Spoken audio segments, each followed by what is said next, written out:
Today we got a story time of a Minecraft kid who actually thought Herobrine was real and out to get him. But there's a bit of a twist in today's episode. That Minecraft kid was me. Yeah, I'm not even kidding. This will be a fun one. Sit back, relax, leave a like on the video to claim your free nothing, and let's get right into it. This all started on my birthday back in 5th grade. I remember this. And my birthday's in earlier, closer to the start of the year. So I was only a couple days into classes, and I remembered that what I wanted for my birthday was, yes, my own very copy of Minecraft on my mom's old Mac, which was could barely run it at the time. It was even old for standards back in the day.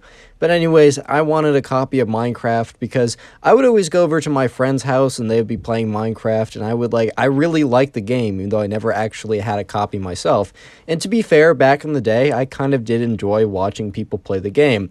I kind of explained it now as I enjoyed, how you'll watch people play a game as you're kind of watching me play Minecraft right now and still have some decent amount of enjoyment from it, if not a different type of enjoyment. I had enjoyment from watching my friends play it, but I also wanted to play too. So I remember it was the morning of, I don't know what birthday it was, but it was my birthday morning. I walked downstairs and yeah, I booted up my computer and, there it was. I opened up my birthday card and it was a code for the Mojang store to download Minecraft. And I went in there and I downloaded it. And I remember I opened up a single player world and I couldn't even move. I'm not even kidding. I had no idea what the jump mechanics were. Actually, I could move. I knew how to walk straight. I had no idea what the jump mechanics or the place mechanics or any of the other mechanics were. So I distinctly remember falling into a hole, it being very dark, and then me having no idea what's going on, and then it was time for me to go to school. And yeah, of course, as time went on, I got better and better at Minecraft. I didn't continue to not know how to jump, even though I did just miss a jump 1 second ago, so you might be questioning me. But, as time went on, I got better at Minecraft, I learned more about it, and I got super into it. I remember 5th grade was really the time when me and my friends were, super, super into Minecraft. That was, the game of the moment. I still really do appreciate the game. I don't really play it as much in my spare time as my spare time is filled with things I like to do. I don't have a lot of free time anymore, which is good, because I'm, doing things I like. But I will always have a deep sense of appreciation for this game. And it's also the game of choice I use for basically every single background video. I haven't used non-Minecraft gameplay in a long time. But anyways, right, as I was gaining more knowledge about Minecraft, I was also looking stuff up. I remember I spent hours and hours on the Minecraft wiki, man. I probably gave that page hours of watch minutes, if that's even a website SEO thing. I used to stand there all the time, and I remember my first time, spawning the Ender Dragon. Of course, it was in creative, man. I haven't even done it, I've not beaten Minecraft legit, yet I'm pretty decent at PvP and pretty decent at parkour, and have played hundreds of hours of Minecraft. I've never beaten it legit, and I'm gonna do that one day. Anyways, as I was investigating into Minecraft more and more, let me just say I was a very gullible 5th grader. I was someone who took everything at face value. There was a lot of things that I learned very late in the game that weren't actually true. I don't want to make any references just in case I have younger viewers who still believe in certain things that I'm not going to even get into. I believed in those things for a very long time. Let me just say that the one thing I believed in was associated with a certain holiday, but anyways, right, I digress. I believed in stuff kind of at face value, and I didn't learn that, not everything on the internet is true. Or, yeah, that not everything on the internet is true, and you shouldn't believe everything you see. And that's when I started to learn about, ooh, Herobrine, ooh. Real quick, comment Herobrine down below. I'll try and heart a bunch of those comments to say thank you. Anyways, right, yeah, I learned a little bit about Herobrine, and I don't know if you guys remember ever seeing this as a kid or if you saw it recently, but there's a doctored video of Herobrine appearing on a server, or there's a photo of Herobrine. I think I saw the photo first on one of the forums, and then I saw the doctored video because of course I rushed to YouTube to see oh my god, is Herobrine real? And I looked up Herobrine real footage, and sure enough, I got that video of Herobrine appearing or whatever, and I was freaked out. I was what if he appears in my world? Because I'd always play single player worlds, and I'd play it kind of later later at night. I didn't have any siblings, so I'd usually just play it by myself, kind of alone, and it wasn't that scary. However, the mobs did scare me for a very, very long time, a kind of embarrassingly long time. I mean, throwback to my days on Minecraft Pocket Edition. Even the light version, dude, I used to rock Minecraft free. Yeah, there was a free version of Minecraft at one point. I remember when the zombies came out, I used to build straight up and wait for day. And I remember that, like, I was looking into it, and I somehow convinced myself that like Herobrine, because I think at that time I believed a little bit in like the paranormal, and or at least I wanted to believe because it would make my life more interesting. So I was like, oh my god, there's video proof. What if he infects my world? And I was like, that was a legitimate concern, bro. Throwback to the days in 5th grade when all the concerns in life, all the things that you were worried about, you weren't worried about school, jobs, relationships. You were worried about Herobrine infecting your Minecraft world. That was number one on the worry list, bro. That was number one top concern. Yeah, that was my top concern at the time, and I remember I actually, like, began to freak out quite a bit about Herobrine, and instead of playing Minecraft, I just ended up doing more research about Herobrine, because I was so worried that Herobrine would come into my single-player world, and I don't know what he would do, but he would attack me or so. I don't even know, bro. He would do something, so instead of playing, like, Minecraft, I would go on the forums and go on websites and look at YouTube videos, and yeah, there's a handful of people saying it was fake at the time. But you gotta realize that back in the day, like, people really kind of believed it. Like, I'm sure most adults knew it was fake, and a lot of them just hyped it up for, like, content and fun. But more people believed it back then, because no one believes it now. But, like, people legitimately believed it back then. And it was, like, a legend at my school. I remember it. I learned about Herobrine, like, before I even learned about Minecraft. I'm not even kidding you. And I remember I was freaking out about it. So one day in 5th grade, I go up to one of my friends. And he might be doing something with me in the channel this summer. It's not the one, not my other friend, who's on the other channel. But I have another friend who I've made some other stories about. And I remember going up to him and talking about Herobrine and how scared I was. And I remember him just kind of giving me this look like, bro.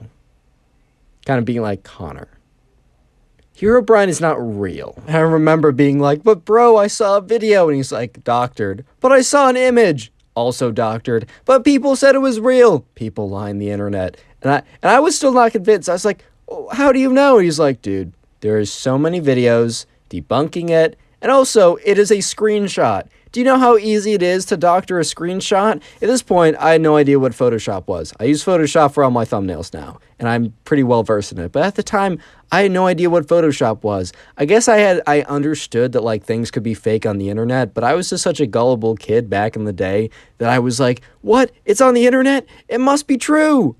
Subscribe if you haven't already. Now go watch another video. There's some on screen, some to recommend it. Go watch one. I'll be very happy. Bye. Today we got a story time with this girl that was complaining that, you know, her math class was unfair even though she just wasn't studying, and it got to the point where her mom got involved and threatened to sue the school. I'm not even kidding. Leave a like in the video to claim your free nothing. And let's call the subscriber who sent in today's story, let's call him Benson. So this all happened one day when Benson was just scrolling on TikTok, and this girl in his class who he didn't even follow popped up on his For You page, and she made a video that basically went along the lines of, like, my math class is so unfair, like, you know, everyone else is doing well and I'm not doing well. However, I'm trying harder than anyone. I think the teacher secretly has something against me. Guys, I don't know what to do. The video got like a couple thousand likes, so it definitely kind of like blew up on a mini scale, but that's the reason why the kid even saw it on his For You page in the first time. And then he decided to go to this girl's account, and he saw like all of these videos, like all posted in the span of like a week, talking about this math class that he had with her. And these videos were saying, like, they were spanning from, like, you know, this teacher, you know, he's failing me in this class because, like, I'm a woman and he doesn't want to see a woman succeed. Or she even said, like, oh, like, my mom probably rejected him in high school and he's taking it out on me. Basically, all of these, like, reasons for why she's failing the class, right? So anyways, Benson's like, damn, all right, like, okay, I guess you're not doing well in my math class then. That kind of sucks. And anyways, next day rolls around and he's at the lunch table and he's talking with his boys, and he pulls out the TikToks. He's like, dude, did you see these? And they're like, no. So he shows them to them and they're all like, wow, like, that's kind of crazy. But then one of them said, hey, like, I'm kind of like, I have seen those TikToks before, and I'm friends with her friends, and apparently, like, she has never even studied for a math class once. Boys and girls and everyone else watching this video, bro, let me give you a little piece of advice. If you want to do well, prepare. All right, that's all my advice. That's all I'm going to say. So anyways, right, Benson was like, oh, so she's not studying, and she's like saying that it's like everyone else's fault.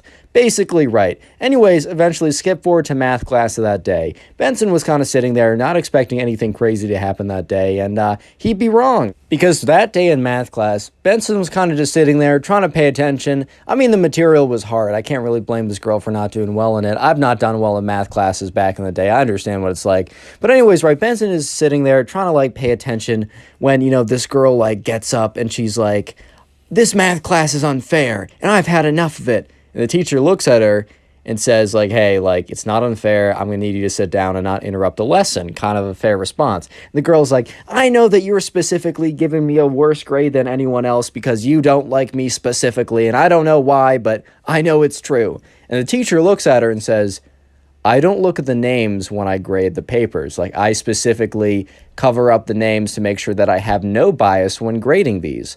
And the girl kind of stops for a second because she's like, oh, snap, like maybe it's actually me. Nope, it's not actually her. She's like, no, that's not true, and sits back down and is like very quiet but obviously very angry. So anyways, Benson doesn't think much of it. Until something crazy happens the next day. He comes into class, and the girl, we're just going to call her TikTok girl because she made the videos on TikTok. At this point, TikTok girl is not in class, and Benson's like, oh, is she skipping? Dude, they're in 7th grade. Like, in college, people skip all the time. Hey, man, I've slept through a class or two. But in, like, middle school, you never skip a class. But anyways, Benson was like, oh, that's kind of weird. Like, she's never, like, no one ever skips classes. I don't know why she's skipping right now. But anyways, right, you know, it's about 5 minutes into class, and the teacher's like, hey, has anyone seen TikTok girl? Said her actual name, but you know what I mean. And everyone's like, no, I don't actually know where she is. So he's like, oh, I guess I'm going to have to mark her as absent. That's kind of weird. I've never had to do this before, but okay. So anyways, right, they're just sitting in class, the teacher's going about the day as usual, when the TikTok girl and the TikTok girl's mom storm into the classroom, and the TikTok girl's mom kind of leads the way and says, like, Mr. We'll say Davenport. Dude, I use that for the last name of every teacher, just deal with it. She's like, Mr. Davenport, I demand that you change my daughter's grade on the recent examination immediately, or I'm going to, like, you know, report it to the, I don't know, the principal or the administration that you're discriminating against her for some reason. And the teacher's like, whoa, hello, Mrs. TikTok girl, like, welcome to the class. Like, I didn't know that we had a meeting scheduled. Kind of like a little bit of a light joke. And she's like, I take this very seriously, and you're joking around. Like, I know that, like, I don't know why, but for some reason, I know that, like, I know that my daughter did better, and you're taking points away from her because you have a grudge against her for some reason.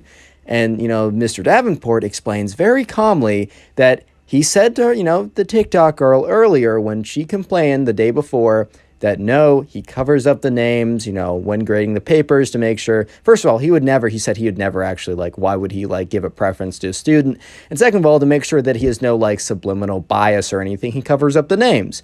And, you know, the mom says, I don't believe you. I think you're making that up. If you don't change the grade on my daughter's paper right now, you're making a huge mistake. And Mr. Davenport looks at her and is like, kind of savagely, he's like, I guess I'm making a big mistake then. And the TikTok girl's mom is like, oh, have it your way. Grabs the TikTok girl's arm, is like, all right, we're leaving this school. And they just barge out of the classroom. At this point, like, Benson is sitting there in complete shock because it was like, it was strange enough already that the TikTok girl had an outburst in class, but the fact that she brought her mom in to demand a grade change in front of everyone, didn't send an email, didn't go to the administration, didn't schedule a meeting, just burst into class randomly and demanded a grade change is just completely crazy. However, it doesn't end here. Real quick comment TikTok down below if you want to heart on your comment. It's the secret word of the day. I'm going to be trying to heart as many comments down below that say TikTok. But anyways, right, so at this point, Benson thought that was the last of it. He really thought his mom was going to go in, that the TikTok girl's mom was going to go in there and do kind of like a scare tactic, like try to like force a better grade out of it. But no, right, you know, one day or like a couple days later, Benson gets into his car and like his mom's like, so have you heard the news? And Benson, who's in like 5th grade, is like, what are you talking about? And she's like, did you hear TikTok girl, says her actual name, but did you hear TikTok girl's mom is like, going to file a case against your math teacher in the school? And at this point, right, Benson's like, hey, bro, what? Like an actual case? Like, are you serious, dude? And, Benson's mom's like, yeah, like I saw it on Facebook. Apparently, it's very official. So anyways, right, it's the school is very weird for the next couple days. Like in the classroom, there's like legitimately a school lawyer present while like Mr. Davenport's trying to teach. And Mr. Davenport is not doing a good job teaching because he's under a lot of pressure right now. And sure enough, right, the TikTok girl obviously did not come to class during the whole thing. And it was kind of the talk of the school at the time. Like, Benson and his friends were at the table like, do you think, like, she's going to win the case? Do you think the school's going to go under? Do you think Mr. Davenport's going to be, like, fired or whatever?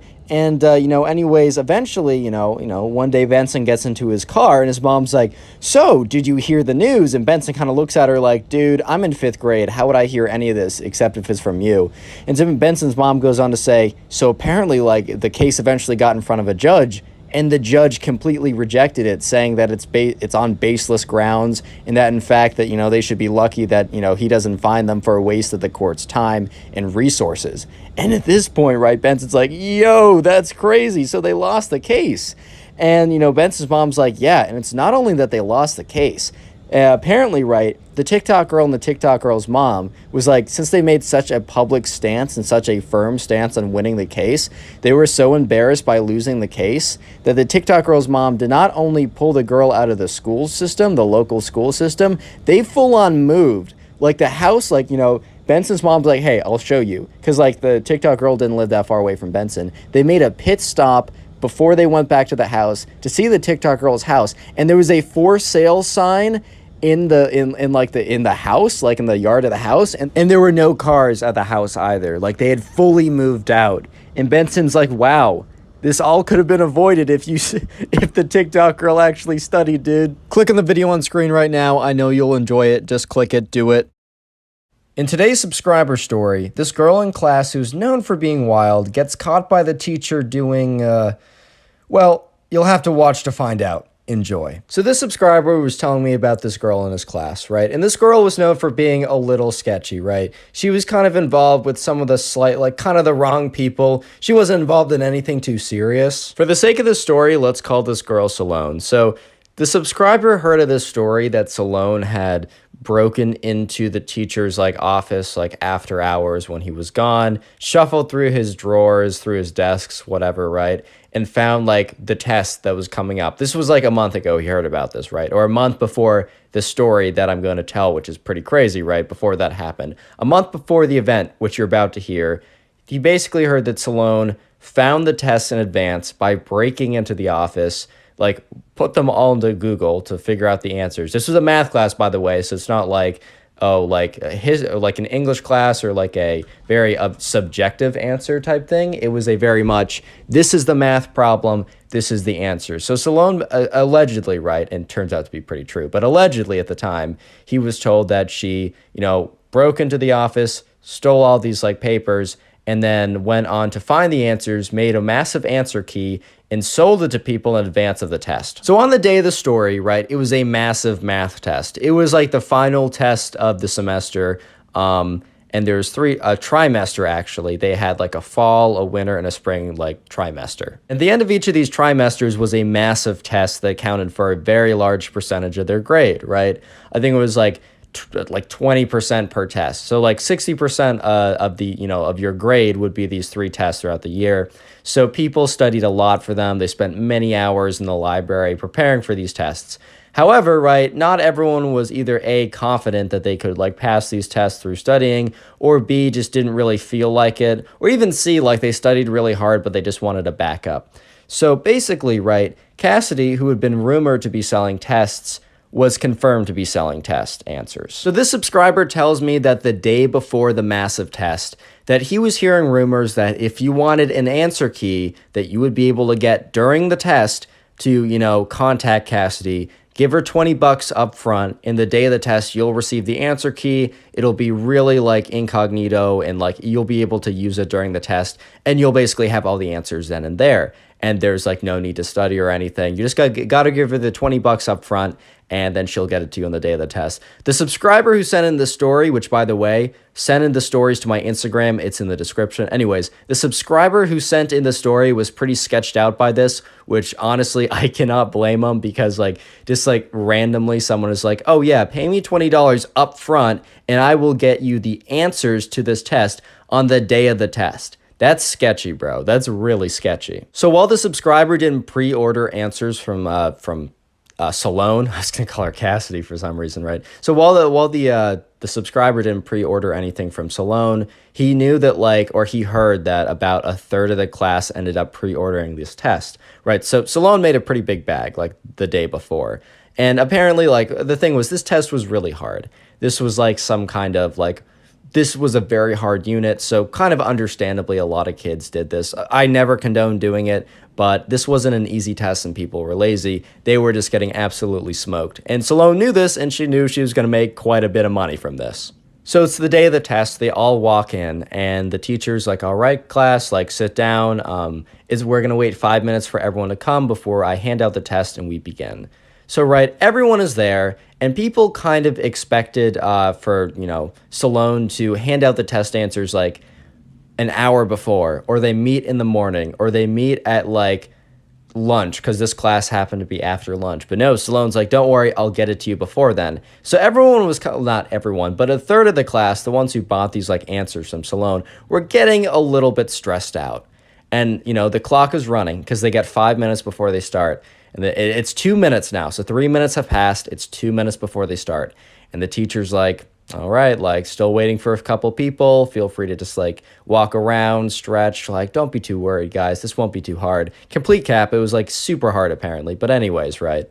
Eventually, 1 minute before the test is being handed out, Salone kind of barges in, right? She kind of barges into the class, and she's panting a little bit, and she's completely disheveled. Apparently, she mixed up the times and was late, and she gets in there, and everyone's kind of looking at her what? I paid you $20 to give me the answers. It's a minute before the test. So she starts walking into class, and you can see in her hand, she's being incredibly blatant about it. She just has a stack of papers in her hand. They were kind of folded up. So that they weren't massive sheets of paper, but they were little kind of folded up things. And the subscriber who knows what those are just oh my God, everybody is screwed. This is the worst thing I've ever seen. I've never seen a presentation done so poorly. I've never seen the bar be set so low and then somehow it's below the bar. So Salone starts walking over to certain people, right? She's walking over and she has this backpack on her back, right? And she has about three folded up pieces of paper, and she looks at someone, just hands it to them. And they're just completely taken off guard because they just assume they're right. They're no, this isn't actually how Salone's going to be passing out the answers to this massive test. On a piece of paper that the teacher sees a minute before the test is being handed out. But she does, and she hands it out to the first person, and they kind of dodgily look around. They take it. They're okay, thanks, bro. I appreciate it. I guess I did pay you $20 for you to barely get me answers, right? And also so untimely, and also so not incognito as you claimed it would be. But whatever, right? So she starts handing out answers, and the teacher doesn't notice. He's going down into his desk, preparing he's preparing to grab all of his papers and hand them out. So Salone keeps handing out these papers, and the subscribers is sitting there how is she getting away with this, right? But he also notices that she only has 3 answer keys in her hand, right? And 20%, about a third of the class asked for them and prepaid for them. And there was about 30, 35 people in the class. So 3 is not the equivalent of, 10 to 12, 13 people. Those are not the same number, believe it or not. I know I had to do a lot of complex math right there. But anyways, right? Salone hands out the other 2 answer keys, and she runs out, right? So she unzips her backpack, and she's just kind of rustling through it. And the teacher, who is now done looking down, right? Because he was just looking down to grab all of his papers, looks up and starts going around the room. And it's unlucky timing for Salone because she reaches out and grabs pieces of paper and is in the process of handing one to someone when the teacher, who is starting to look around it, is about to say oh, Salone, go to your desk, we're handing out the test. is like caught off guard because he was about to say that, right, just to go back to her desk. But he notices that there's like paper that's folded up in her hand that she's passing out to people. And he's like, Sloane, what do you have in your hand? And she just freezes. She's like, nothing of importance. He says, no, like, legitimately, we're about to take a massive test and you're handing out paper to people. Like, you know that's not allowed. Like, I don't know what's on this paper, but like that's not allowed. And unless you have a good excuse, like, I don't know what to say. And she's just like, and everyone who like received the piece of paper already was just sweating bullets, dude, because they know that since they had the piece of paper, they would be in trouble too. And the people who like Sloane had not handed it out to were like, bro, I'm down $20. I'm down $20, but at least I'm not about to fail this test. So the teacher starts walking over to Sloane and she's just like, like, no, it really isn't anything. And everyone's just like, dude, you're choking so bad. And she's like, and the teacher just grabs a piece of paper out of her hand and he unfolds the paper and he just looks down at it. And the subscriber looks at the teacher's face, and the teacher's face goes from like an expression of like a kind of a blank expression to a you have no idea what you just did expression. The secret word of the day is window. So if you made it this far into the video, comment window in the comment section down below. I just like to see how many people made it this far into the video, as I do appreciate people watching my videos all the way through or pretty close to the end, right? And also I'll leave a heart on as many of those comments as I possibly can. So if you want to farm some hearts and get top commenter, here's a good way to do it. Also, becoming a channel member is an option. No pressure to do it, like no pressure at all, right? You got a cool thing next to your name when you comment, and I'm more likely to reply to the comment instead of just hearting it. But anyways, back to the story. Anyway, so where we left off was the teacher came over, grabbed the piece of paper out of Sloane's hand, and was just looking at it, and it obviously had the answers on it, and his face just completely turns. And he's like, show me your backpack. And she says, no, I don't want. And he's like, he just takes the backpack. Maybe he was a little out of line for just taking a student's backpack, but they were obviously handing out answers, which is a pretty big violation. So he was like, nah, I'm taking this backpack. So he walks up to the front, basically where his desk is, and, with the backpack. And Sloane is following behind like, oh God, oh God, oh God, oh God, oh God. Like, I'm so screwed. And the subscriber is just looking here like, oh my God. And then kind of thinks to himself, like, maybe the test will be delayed. Haha, I'll get another day to study or something. But, obviously there are bigger concerns right now, and that is what is about to go down. So the teacher brings the backpack to the front of the desk. Then he does something on his phone, and then he just picks up the backpack, and he unzips it, and he doesn't, like, throw it on, like he doesn't like spill it out really like, aggressively, just in case there's like a computer or something in there, but he gently like spills the content of the backpack out, and out on the desk is wads of 20s, right? Not like hundreds of 20s, right? There was only so many kids in the class, but a bunch of $20 bills, a bunch more of these answer keys, and some other stuff that I can't mention on the channel that, maybe she was like using that money to buy and, hang out with the wrong crowd and do stuff with, right? I'll leave it at that. So basically, a lot of detention and potentially expulsion all over the desk. So remember, this is in front of the whole class. Everyone is just sitting completely still in their seats, right? Completely still in their seats, just looking at what's happening, right? They're just looking at the desk, and they all just go even more silent than before, if that was possible, when the contents of the bag spilled, because they're like, oh no, dude, like it's really GG, game over. She's done. So Sloane just gets in like, not a staring contest, but just ends up just staring directly at the teacher. And the teacher looks up from the big pile of stuff that will get her in a lot of trouble, right? And just looks back at her. And, it felt like minutes, right? But it obviously wasn't minutes. The subscriber said objectively it was like 10, 15 seconds, but it was the longest 10 to 15 seconds of his entire life. And they're just staring at each other. And Sloane has a few options, right? She can just be like, come clean. She can explain everything. She can say, I'll just go to the principal's office, right? Or she can do the very special third option that was not really obviously an option until she made it one. Sloane looks at the teacher, turns around towards the door, and bolts out of the classroom. The whole class is even more stunned at this point than before, because Sloane literally just ran away. But as she bolts out of the classroom, she bumps directly into the principal, who's like a 6 foot, very big man. He's like kind of like built like a big bear, right? And the reason why the principal was at like the front of was right outside the door of the classroom was right before, the teacher opened up the backpack. He went on his phone to text the principal to come down immediately and that he needed his backup, right? Because he had no idea what he was like getting himself into. So if he never texted the principal, Salone would have been free more or less to run out of the classroom. But she just ran into the principal and was like, and the teacher was like, this started looking at her. The principal looked at her. The class looked at her. And eventually Salone was like, I'm sorry, I'll escort myself out. And Salone, the principal, the teacher, and the backpack all, all went down to the principal's office. And the teacher, before leaving the class, said, everyone leave, I'll have an investigation to see who, was trying to buy answers. But anyways, test is postponed for a week.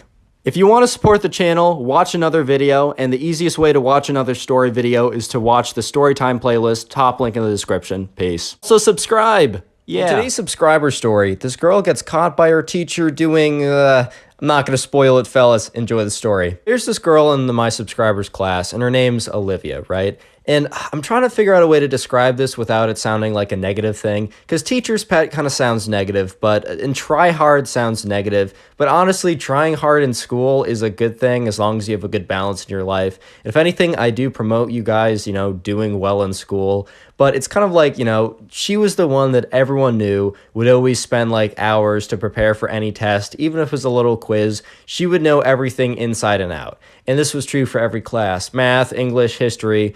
Whatever class she was in that you had with her, you already knew that she was going to be one of the top highest scores in the class, no matter what it was. And that was kind of her reputation. She was also had a reputation for being very intense when it came to this stuff. I mean, she would study for hours and hours and hours, which is good.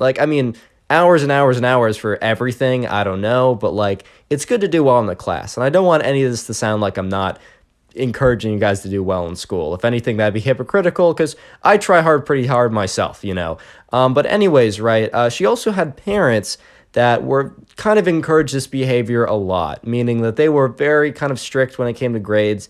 They wanted her to go to a very, very top school. But because of that, they were very, very strict when it came to grades, and they had very low tolerance for anything below almost perfection, which is, in my opinion, pretty unhealthy and, will lead to a lot of bad situations, such as the following. So this subscriber was in a math class with Olivia, and this was probably one of the harder math classes one could have taken at this point. They were only in I think they were in maybe 9th grade or 10th grade, but right, this was one of the hardest classes you could take in that year. So, he was in that class, and, math was kind of his strong suit, so it made sense for him to be here. And, Olivia was trying to take all very hard classes and also do very well in all of them. But look, at a certain point, and especially in a lot of STEM classes, they get really hard. And they're really hard to just power through. Sometimes, you need to conceptually understand it or have a large background in math. And, it was a tough class. But Olivia was doing fairly well. And so is the subscriber. This was his forte, right? But there was a massive test coming up. And this whole event, this whole situation, as I'll call it, all happened during the time of this massive test. This massive test covered basically every unit that they went over, and it was a midterm per se. And this test was worth 30% of their grade. So it was a really big test. Honestly, man, I hate it when teachers have any test or assignment be more than 15 to 20% of your grade. It just it feels like there's just so much pressure on one thing. That's why I really hated the SAT, because it was dude, there's more to me than just one test. I have a tendency to occasionally make mistakes, right? I don't want so much all my eggs to be in one basket. But anyways, right, so, the subscriber had prepared a lot, and on the day of the test, he was feeling pretty good. And he was there was kind of they sat wherever, there wasn't really assigned seats, but he sat down and, he was looking around, and he was there a little bit later, so there weren't as many seats open to everyone, but he saw a seat next to Olivia. And here's the thing, he wasn't best friends with Olivia, but he also didn't necessarily have any beef with her. And, this was the day of a test. You don't need to sit next to your buddies on the day of the test. If anything, it's better to sit next to randos so that you don't get distracted.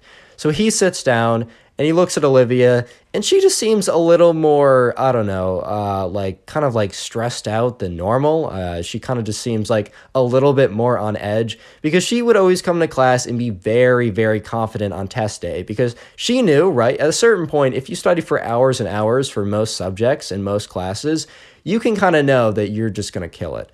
But sometimes with really hard math classes, you can put in the hours and there's still really no guarantee or you can't really feel that confident.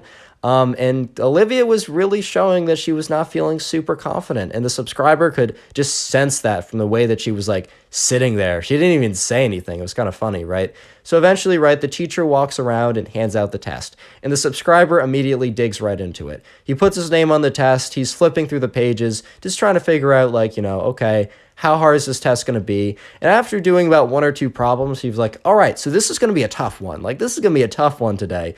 And, something he does is like he kind of scans the room a little bit just to see how other people they're doing, right? You kind of see how many problems they've skipped, how stressed out they look, if they're just gliding through problems, just to kind of like read the room. So he's looking around, and when he looks over at Olivia, like she's in full panic mode. Like she isn't like freaking out or crying or anything, but she had a little bit scribbled down for one question. She skipped two questions. She had her calculator out. Stuff was just a little tough. Pause. Subscribe if you haven't already. All right, back to the story. But then the subscriber notices, because he looks at her kind of like a little bit more carefully, because he's like, wait, something's a little up here.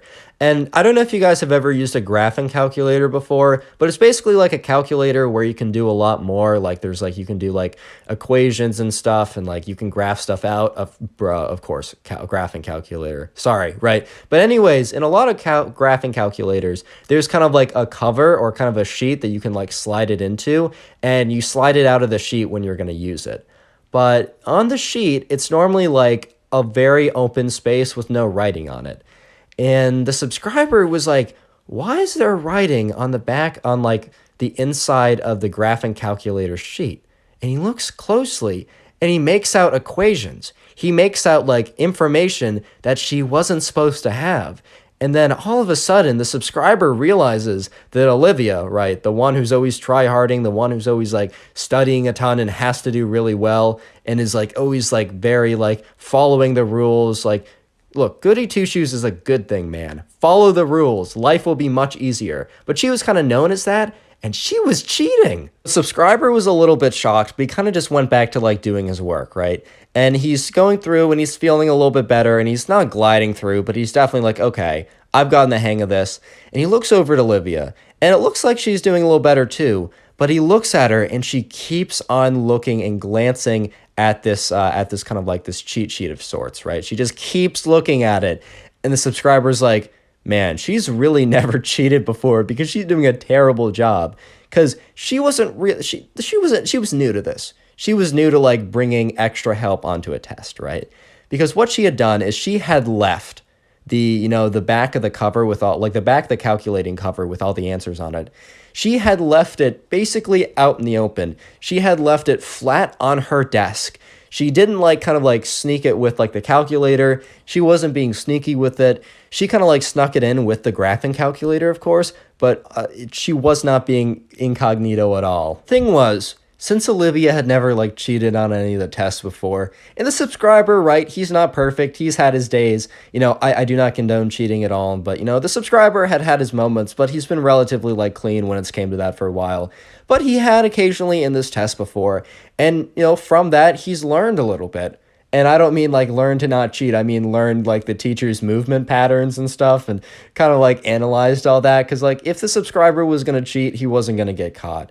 And so he was very careful about like with tests before analyzing movement patterns. And he knew that around the halfway point on the test, the teacher would start doing rounds where the teacher would like get out of their seat and they would start walking to the front, like from the front of the class to the back, just kind of like very softly, quietly walking around, but also intensely looking at what people were doing. The subscriber noticed this really early on, so knew that like if he was going to do anything, if he was going to bring any notes into class secretly, and remember, I don't condone this, I'm just telling the story, right? I love how I have to say that. But he knew that if he was going to bring any notes into class, that he would have to like look at them really early on. But Olivia wasn't really aware that the teacher was doing rounds because the teacher does the rounds pretty quietly and pretty like, I mean, obviously they're not like sneaking around, but they're not making a big, like, they're not stomping around.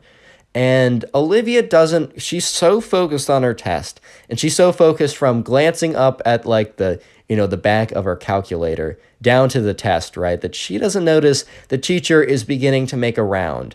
And the subscriber's like, oh shoot, she doesn't notice. Like, oh, she isn't aware of what's about to go down. Like, and the teacher starts making like going down the first row, and Olivia and the subscriber are in the second row, or kind of in the second row ish. The subscriber's like a seat over from her, so he's technically like in the third row, but he sees like the teacher goes down the first row. And the problem is the teacher does a weaving movement. So the teacher goes straight down the first row and then comes from behind in the second row to weave down straight on the first row to come behind in the fourth row. So Olivia, who did not notice the teacher going down the first row, will not be able to see the teacher come from behind.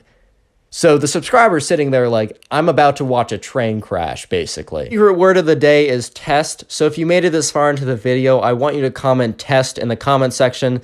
It just like kind of shows me who made it this far, as I really do appreciate you guys watching. And it's also kind of like, you know, if people don't watch this far, it's like kind of like a little secret. They don't know why you guys are commenting test. Also, I try and heart as many of those as I can.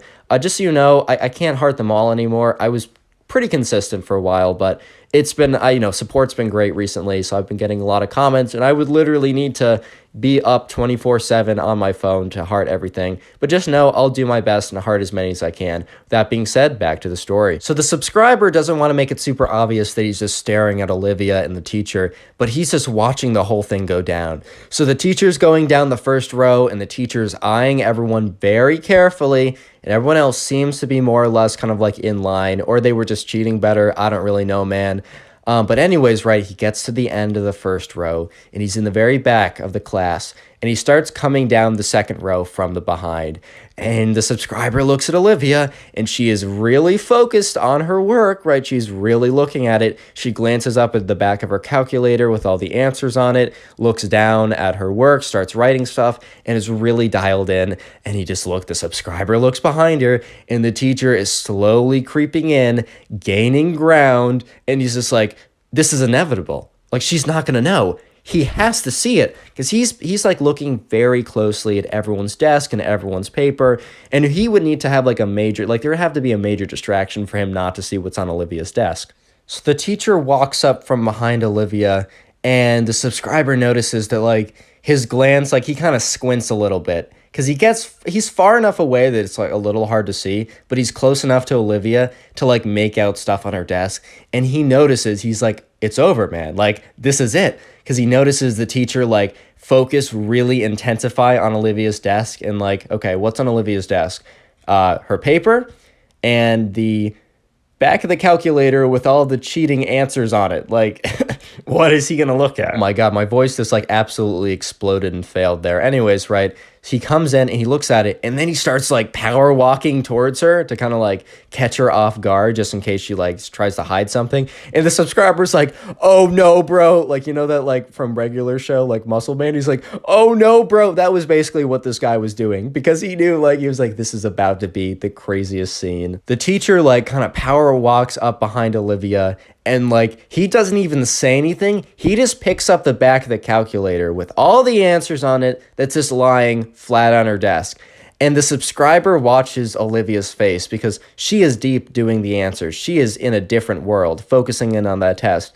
And her face, man, apparently it just drops. Like, her eyes just go wide. Her face, like she doesn't like obviously go like white. Like, the blood doesn't literally drain out of her face, but she like practically like goes white, bro. Like, she's just like, she's in shock at this point because she knows like, oh my god, like I got caught. He's just like looks at her and he's like, Olivia, what is this? And she just looks up at him and she starts like, she tries to like form a sentence, but nothing's coming out, right? And he just sees her eyes start like tearing up, and everyone in the class starts to like look behind them because it's starting to become a scene. And obviously if it's like from Olivia, they're just completely shocked about that.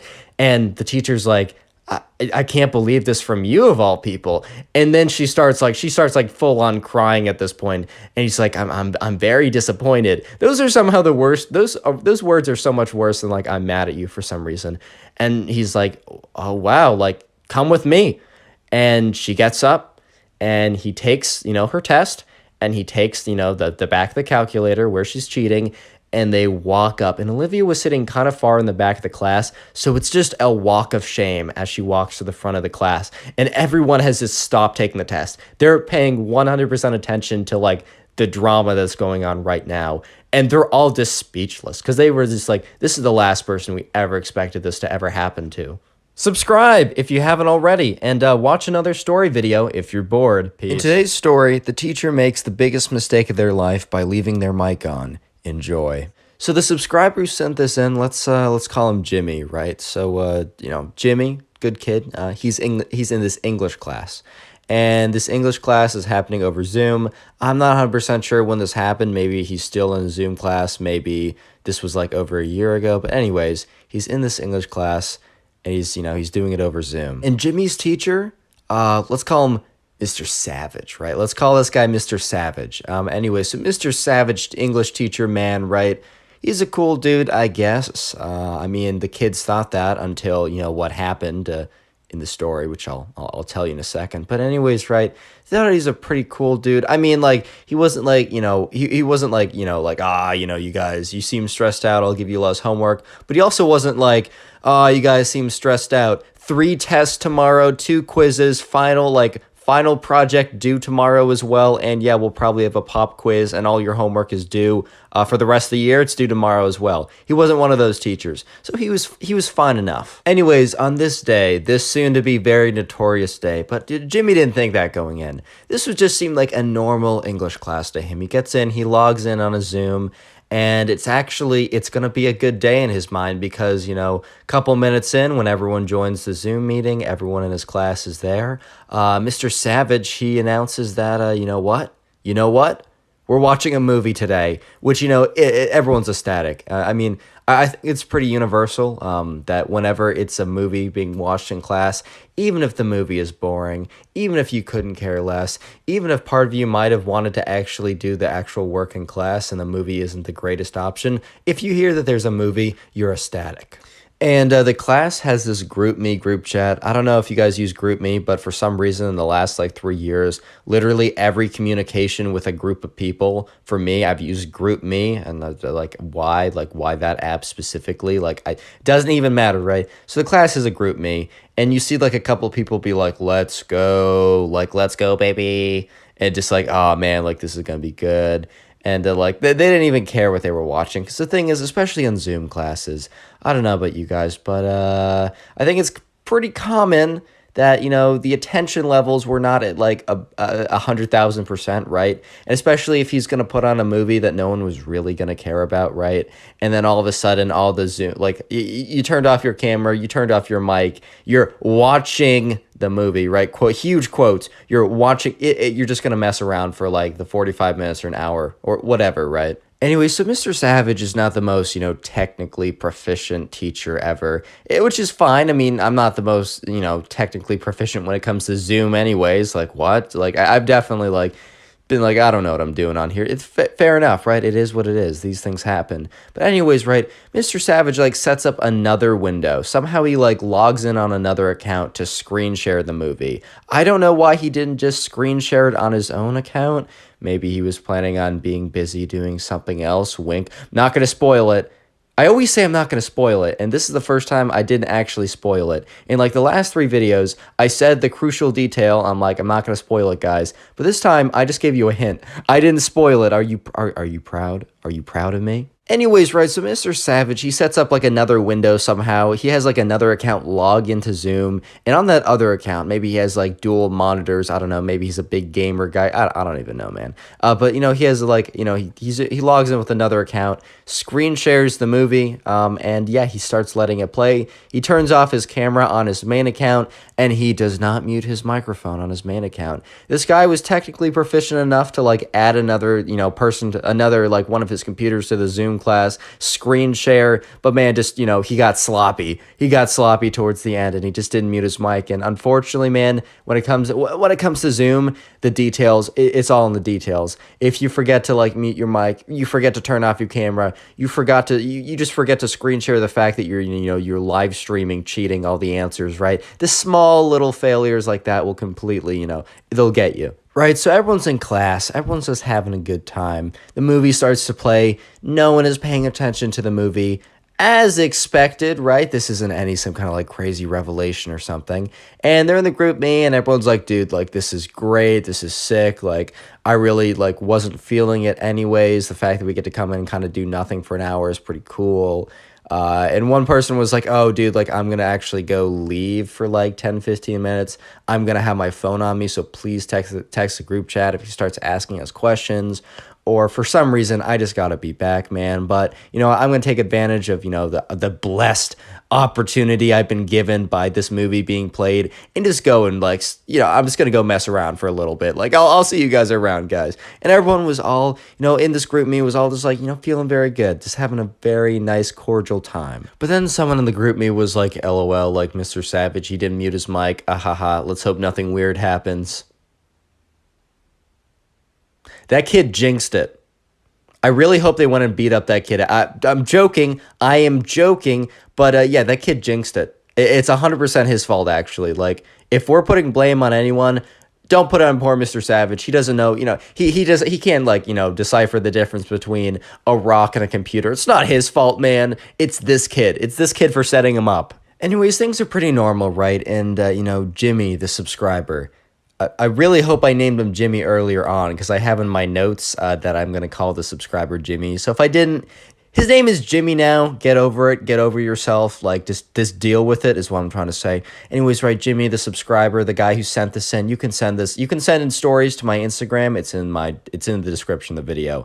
Anyways, right, things are pretty normal, but then, he does notice, right? He does notice a little rustling sound, like some movement is coming from Mr. Savage, right? Mr. Savage himself, like, just a little rustling, a little movement is coming from, like, you can just hear, like, him moving around. Totally normal, like unlucky he left his mic on, like that's unlucky, right? But he just thought it'd end there, and he's like, Mr. Savage, like, starts like, if he gets on the phone or something, or I don't know, something embarrassing like that, like, or just a little embarrassing, right? Or maybe it's just the right call to like go in and tell him his mic isn't muted. But right now, like, no harm, no foul. Like, dude, it doesn't really matter, right? It is what it is. Like, I don't want to interrupt the movie, because maybe if I interrupt it, maybe, I don't know, he'll start asking me questions, and oh my God, I've not been paying attention. It's only been 7 minutes, but I've not been paying attention. But all of a sudden, right, instead of rustling sounds, because the microphone went mute for a while, right?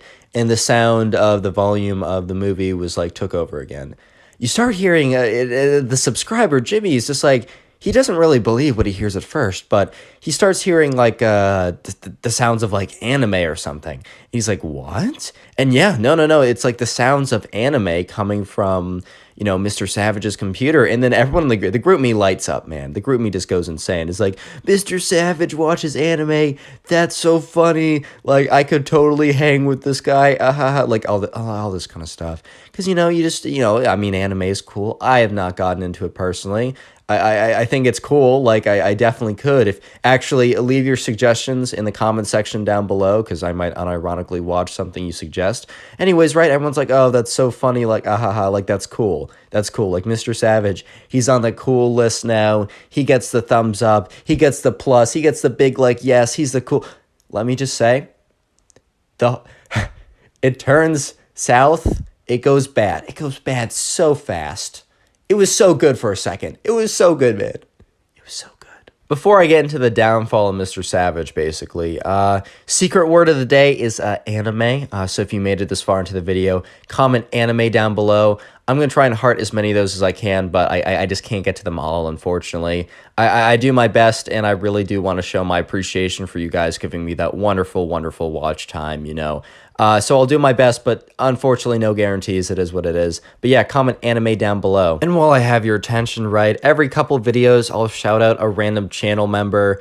So yeah, just to this guy on screen or gal or whoever, right? I appreciate it. Appreciate you being a channel member. If you want to join the channel, you can hit that join button. Also, I just did a whole like channel member only ask me anything type thing. I'll do those occasionally. To answer those, you have to be a channel member. I just don't use Discord. That thing's kind of toxic. So it's the closest thing I can do. Anyways, back to the story. Anyway, so at first everyone thinks it's cool. Mr. Savage, right? He watches anime. He's one of them. He's one of the cool kids or whatever. I don't know, man. And they're just all like, ah, haha, that's so funny, right? But here's the thing. Here's the thing. This is a very special type of anime. A very, very special type. A type that, you know, yeah, because with a lot of anime, right, you know, maybe you can, like, watch it with a younger brother or sister, or maybe you can watch your parents, maybe you can even have your grandparents join in on the action. Let me just say that, you know, this special type of anime, you probably do not want to watch it with your parents. You probably do not want to watch it with your grandparents. You probably do not want to watch it with your younger siblings, right? It's probably something that if you are going to watch it, you're going to watch it by yourself in a place where no one knows that you're watching this. Do you catch my drift? Do I need to be clearer? I'm trying to be paid for this video. I can't make it. I don't want to be demonetized, please. I can't get any clearer, guys, please. Yeah, let's just call it a very special anime. And you might be thinking, like, Connor, like, how would you know, right? Like, how would someone know if it's this very special anime? Let me just say something, right? So while the anime, it was in, I probably like Japanese or something, right? You can't understand unless you know Japanese, right? If you don't know Japanese, you can't understand what they're saying. But let me just say that there are some sounds that are...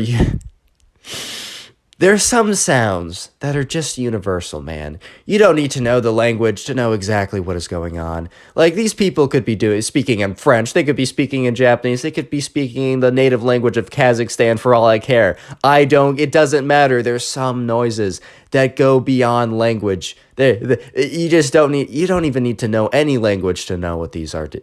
You know, you catch my drift.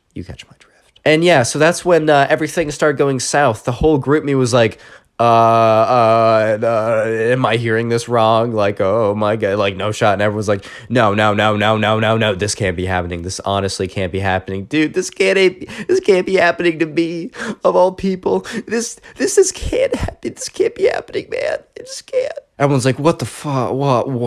Oh my, what? Why? What? The whole chat's like, oh my God. Do we say something? Like, because at this point, right, his mic's been unmuted for a while. And he's been watching anime, but the anime went south very fast. If you know, you know, right? And everyone's like, oh my, who's going to say it? Like, and I was like, dude, I'm not saying anything. I'm not going to be that guy. And everyone's like, someone has to be that guy.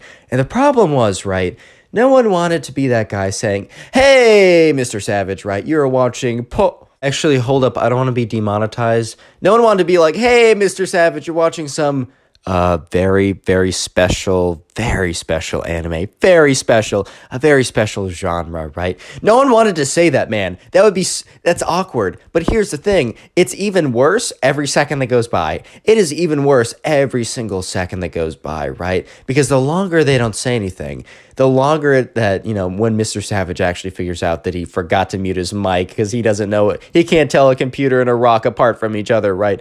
He's going to realize that, you know, every second that no one said anything, they were just sitting there listening to what was going on. So every second that goes by, it gets worse. But no one wants to do it. Everyone in the chat's like, dude, I'm not doing it. I'm not saying anything, man. I'm not saying anything. I'm just not going to be that guy, man. I'm not going to be that. I'm not going to say anything. Everyone in the chat is like, okay, someone has to do it, man. Someone has to brave up. Someone has to be like our true king, our true savior, and just really stand up for the common folk over here and just say to Mr. Savage, please mute your mic, dude. Oh my God. And as everyone is just kind of squawking in the group me, just like, I don't want to do it, man, but someone's got to do it. Someone's got to man up. Someone's got to do it right. The situation gets worse. It escalates. I don't know how to say it, but let me just say that, in this very, very special anime, right? The very, very, very special anime, the sounds that kind of alerted them to the fact that it was a very, very special brand of anime and not your standard family-friendly watch it with your grandparents anime. Those sounds, the ones that you don't even need to know Japanese to understand what's going on. Those get louder, and everyone's like, no. And everyone's like, dude, it's getting worse, man. Someone has to do it. Someone has to say something. Someone has to man up. And at this point, it has been like 4 or 5 minutes since, the special anime started. Actually, right, this kid in his class, let's call him Jackson, right? Jackson was just kind of like this. He's very nice, but he's kind of like, big football kid. I don't know, was probably wearing his hat backwards, was probably like totally into trading stocks or something. I don't know, I'm just trying to build some random kid. I don't know why I made him a football backward hat wearing stock trader, but yeah, that's Jackson, right? Anyways, right, so Jackson, very nice kid, very good guy. But you know what? He was having enough of this. He unmuted his mic, and he said, hey, Mr. Savage, your mic is not muted. Please mute it. And all of a sudden, everyone goes quiet. The whole group means, no one starts typing because everyone's just like, oh my God, he just did a Jackson. You're both our savior, but also you've exposed us to the cringe that, and everyone goes silent for a second. Everyone is waiting. Jimmy, the subscriber, sitting there in the Zoom call in anticipation. The group me starts going off like, Jackson, we love you, bro, but oh my God, this is so awkward. And, you see Mr. Savage's mic. It mutes, right? And he sits there for a second. And then Mr. Savage leaves the Zoom call. The movie's still playing because he has another monitor or something, playing it on a different computer or device or something. But Mr. Savage, he just left the Zoom call entirely and everyone's sitting. The whole chat is like, whoa, what do we do now, dude? What do we do? He left the call. Oh my God. And then someone said, hey, everyone check your email. Turns out Mr. Savage sent them an email saying, sorry guys, technical difficulties. He left it at technical difficulties. All right, nice try, bro. Nice try. Subscribe if you haven't already. Now go watch another story video. Peace. How's it going, everyone? Welcome back to the channel. Today I have a subscriber story of a girl in his class where basically she was known for her Twitch streaming and her Twitch account, and she was caught doing something in class that she wasn't supposed to, but it ended up being pretty funny, and it was embarrassing for her, but it was funny for everyone else, and it turned out to be a pretty funny story, so I was like, hey, might as well tell it on the channel. If you enjoy story videos, make sure you subscribe to the channel with notifications on. Make sure you turn on notifications or you will not see the videos in the future. Also, leave a like on the video right now and you'll receive nothing in return. That's a pretty good deal. I talked to some guys and they said, wow, nothing? That's a really good deal, so leave a like. That being said, let's jump right into the video. This subscriber is in 8th grade when this story happens. And in his 8th grade class, he has a girl who he is kind of friends with. He's had some good conversations with, and, she's overall a pretty good person. And she has a Twitch account, and that's kind of I don't want to say her main thing, because, I don't know if she does sports or, has other hobbies, but she's best known for, trying to, grind out a Twitch stream. For the sake of this video, we're just gonna call her Twitch Girl, make things easy. The layout of this class was kind of like the rows and desks. I know that some classes, or some classrooms have, round table type things, or they're at least closer together. This class was a math class and it was just kind of rows on rows. And it wasn't a ton of rows. This wasn't a massive class, a seminar class or anything, because he was in 8th grade, so it wasn't college seminar or something. But there was 20, 30 people in the class. So there was enough to it went pretty far back, but there also wasn't enough that you could easily blend. You couldn't easily disappear if you're taking the class.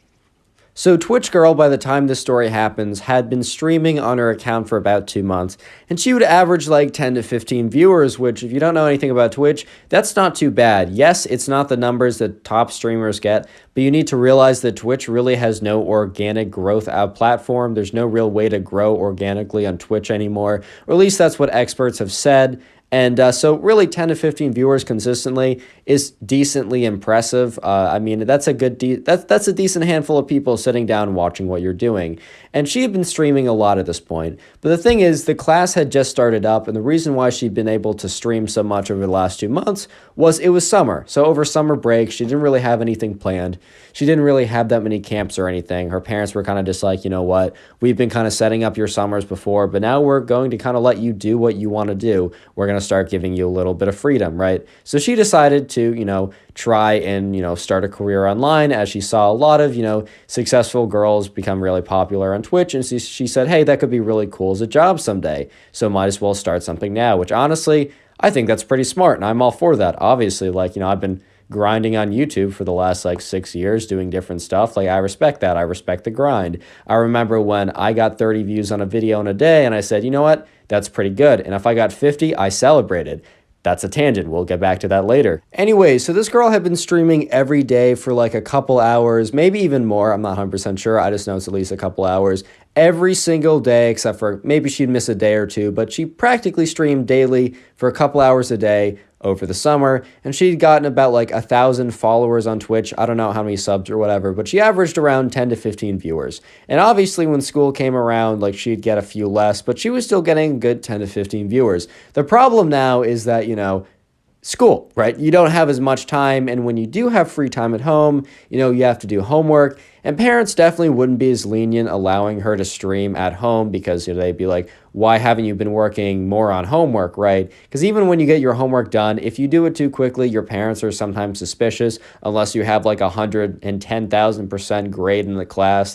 Even if you got an A, they're like, okay, why don't you have an A plus? And if you got an A plus, they're like, okay, hear me out. Why don't you have an A plus plus? And it's sometimes a little annoying. Obviously, when you get older, you get more freedom. But since she was in 8th grade, her parents weren't a big fan of her streaming that much during school. They said, you know what, we're going to allow you to do whatever you want on the weekends, but during the weekdays, we really don't want you streaming. So all of a sudden, this girl who had been grinding all the time over the summer had to cut her days streaming down from 7 days a week, 3 to 4 hours a day, to only 2 days a week. So the subscriber who sent in this story knew about this girl before he had class with her. He had a few good conversations with her. She was friends of friends of friends or something, and somehow they got connected briefly.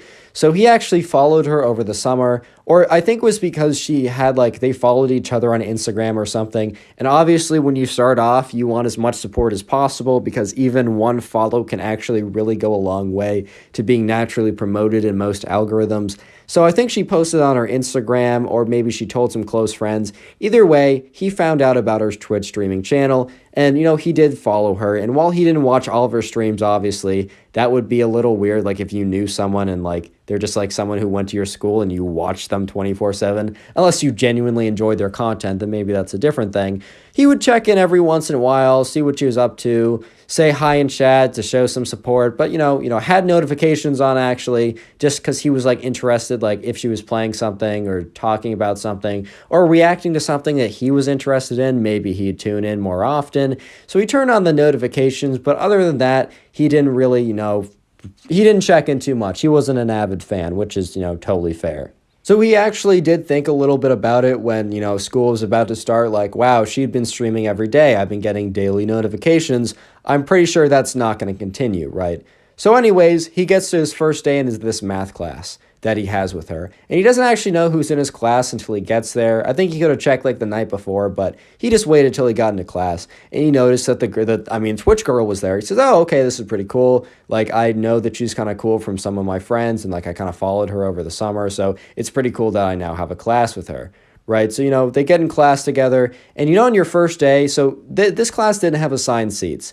But if you don't know, in a lot of classes that don't have assigned seats, wherever you sit for the first week becomes your unassigned assigned seats. This is at least very true in college and pretty true in a lot of other places, right? And it was also true in the climate at this school, it was the meta. The first seat you picked was kind of and if you stuck with it for a couple days, that was your unassigned assigned seat.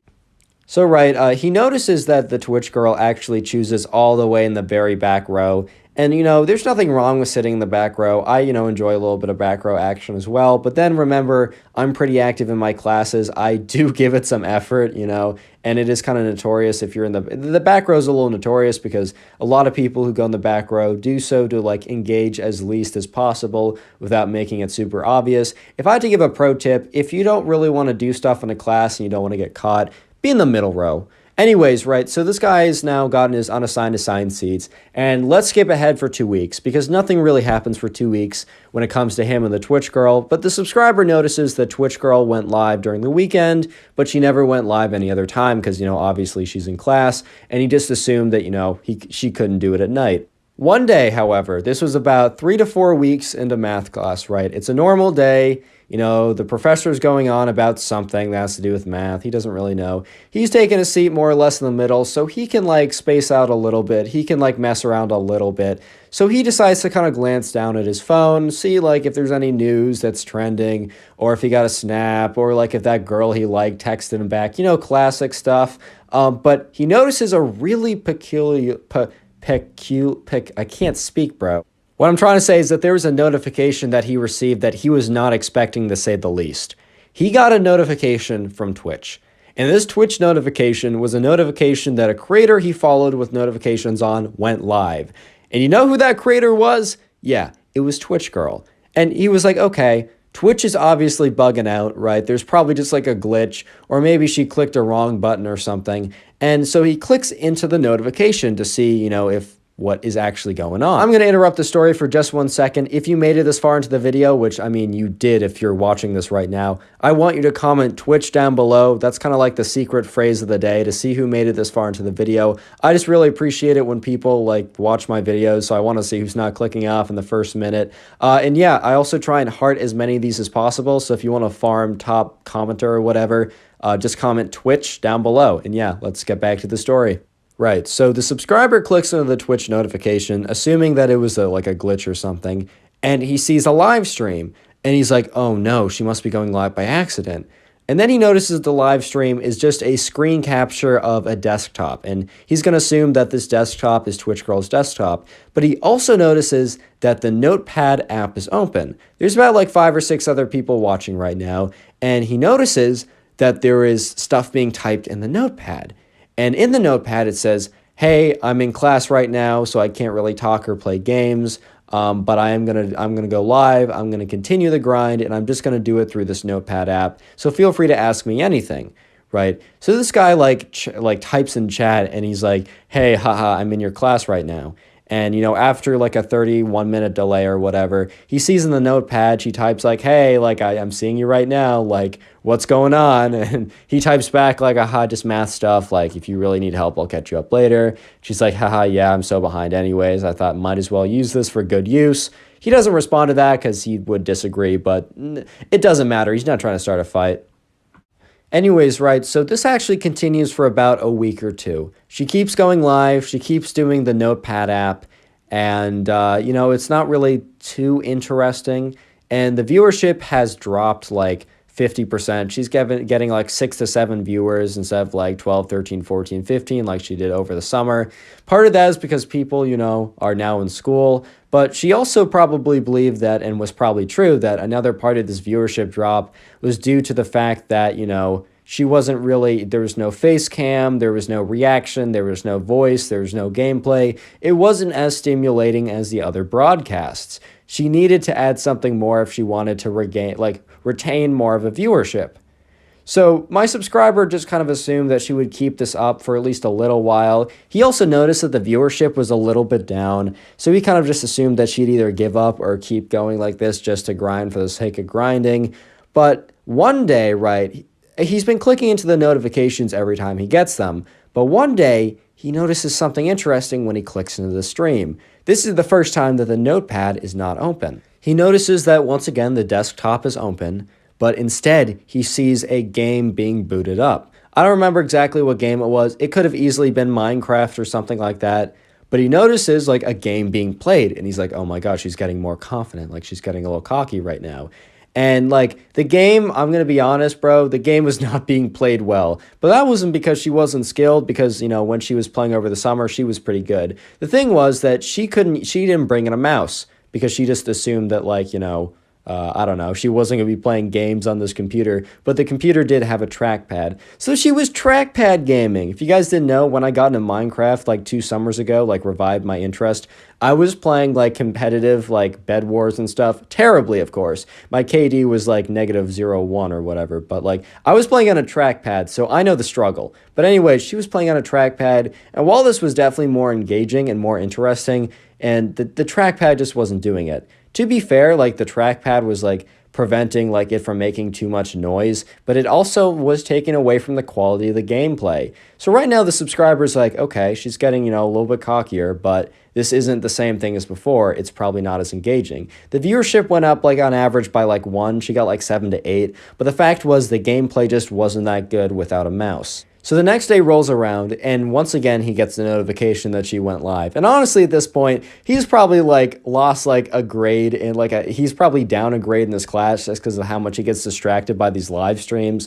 But anyways, right, he just keeps going at it at this point. He gets a notification that she's live, and he hadn't checked back, like he hadn't like turned around or really looked at her when he walked into class. He kind of just got to his stuff, fumbled in, and like kind of like sat right down. When the live stream went on, he noticed something new. And this was the thing that was like really blew his mind, right? She had face cam on, and she had a mouse, and she had a microphone. For a second, the subscriber was convinced that she like pretended to be sick and stayed home, but then he like turned his body around and saw her looking at her computer with a mouse pad and a mouse in her hand with headphones in, and the headphones had like the gamer headphones with like the voice link command thing. And he was just like, there's absolutely no shot she's doing this. She cannot think she's going to get away with this, right? So he starts watching the stream, and he starts hearing a clicking sound coming from behind him, and he's like, oh no. And he looks up at the teacher, and the teacher seems to be far enough away that like he isn't noticing the clicking sound, because while the clicks are pretty annoying to him, he guesses that like the sound isn't as apparent, or he's just distracted enough not to be like distracted by the sound. But anyways, right, she's playing the game, and someone asks something in chat. So she decides that like, oh, I guess I'm far enough behind, like back in class, that no one will hear me. She starts speaking into the microphone, and like the dude like who was watching the stream had like the volume up. The sound started coming out of his phone, so he had to turn it down really quickly. And at this point, she was like not aware of how loud she was being because she had headphones in. And at this point, he looks up at the teacher's looking right back at her. She spoke too loud.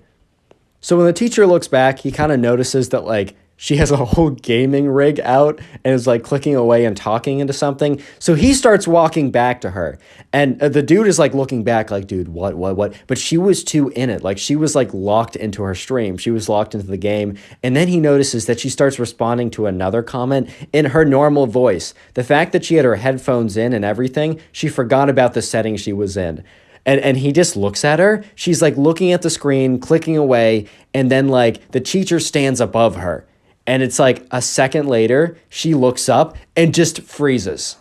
Anyways, punishment actually turned out to be not that bad. He basically like sent her down to the principal's office. She had to explain like what she did and why she did it. And basically all that happened were her parents were notified, and the parents took away her gaming setup for about a month. That might seem a little harsh, but it's kind of justifiable. I mean, she was in class like not even paying attention, like also distracting other people. Like you hate to see it, and I'm all for the grind, but you got to be grinding at the right times in the right ways. Anyways, guys, if you enjoyed today's video and want to support the channel, consider watching another video. Just clicking on another video of mine really does help out the channel. You can do this by any of the videos on screen or in the recommended, but also consider watching the Storytime playlist, which has all the story times in one, and that will be first link in the description. See you in the next one. Peace. Today I got a story for you guys about this couple that really pushed the boundaries in class, and when I mean really push the boundaries, I mean, well, dude, you can read the title, man. But anyways, yeah, sit back, relax, and enjoy. So the subscriber who sent in today's story, we're just going to call him Liam. And by the way, you can send in stories and be featured on the channel to my Instagram. It's in the description, or it's just at ConnorPugs.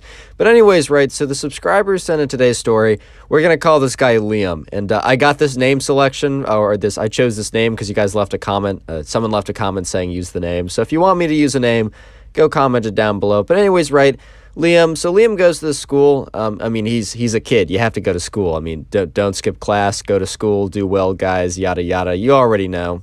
But anyways, right. There was this couple in Liam's class. There was this couple, and I don't know if I want to give them a name because that sounds like a lot of name. I'm just gonna call it the girlfriend and the boyfriend. So if you hear me say the boyfriend or the girlfriend, I'm referring to the girlfriend and the boyfriend of the couple in Liam's class.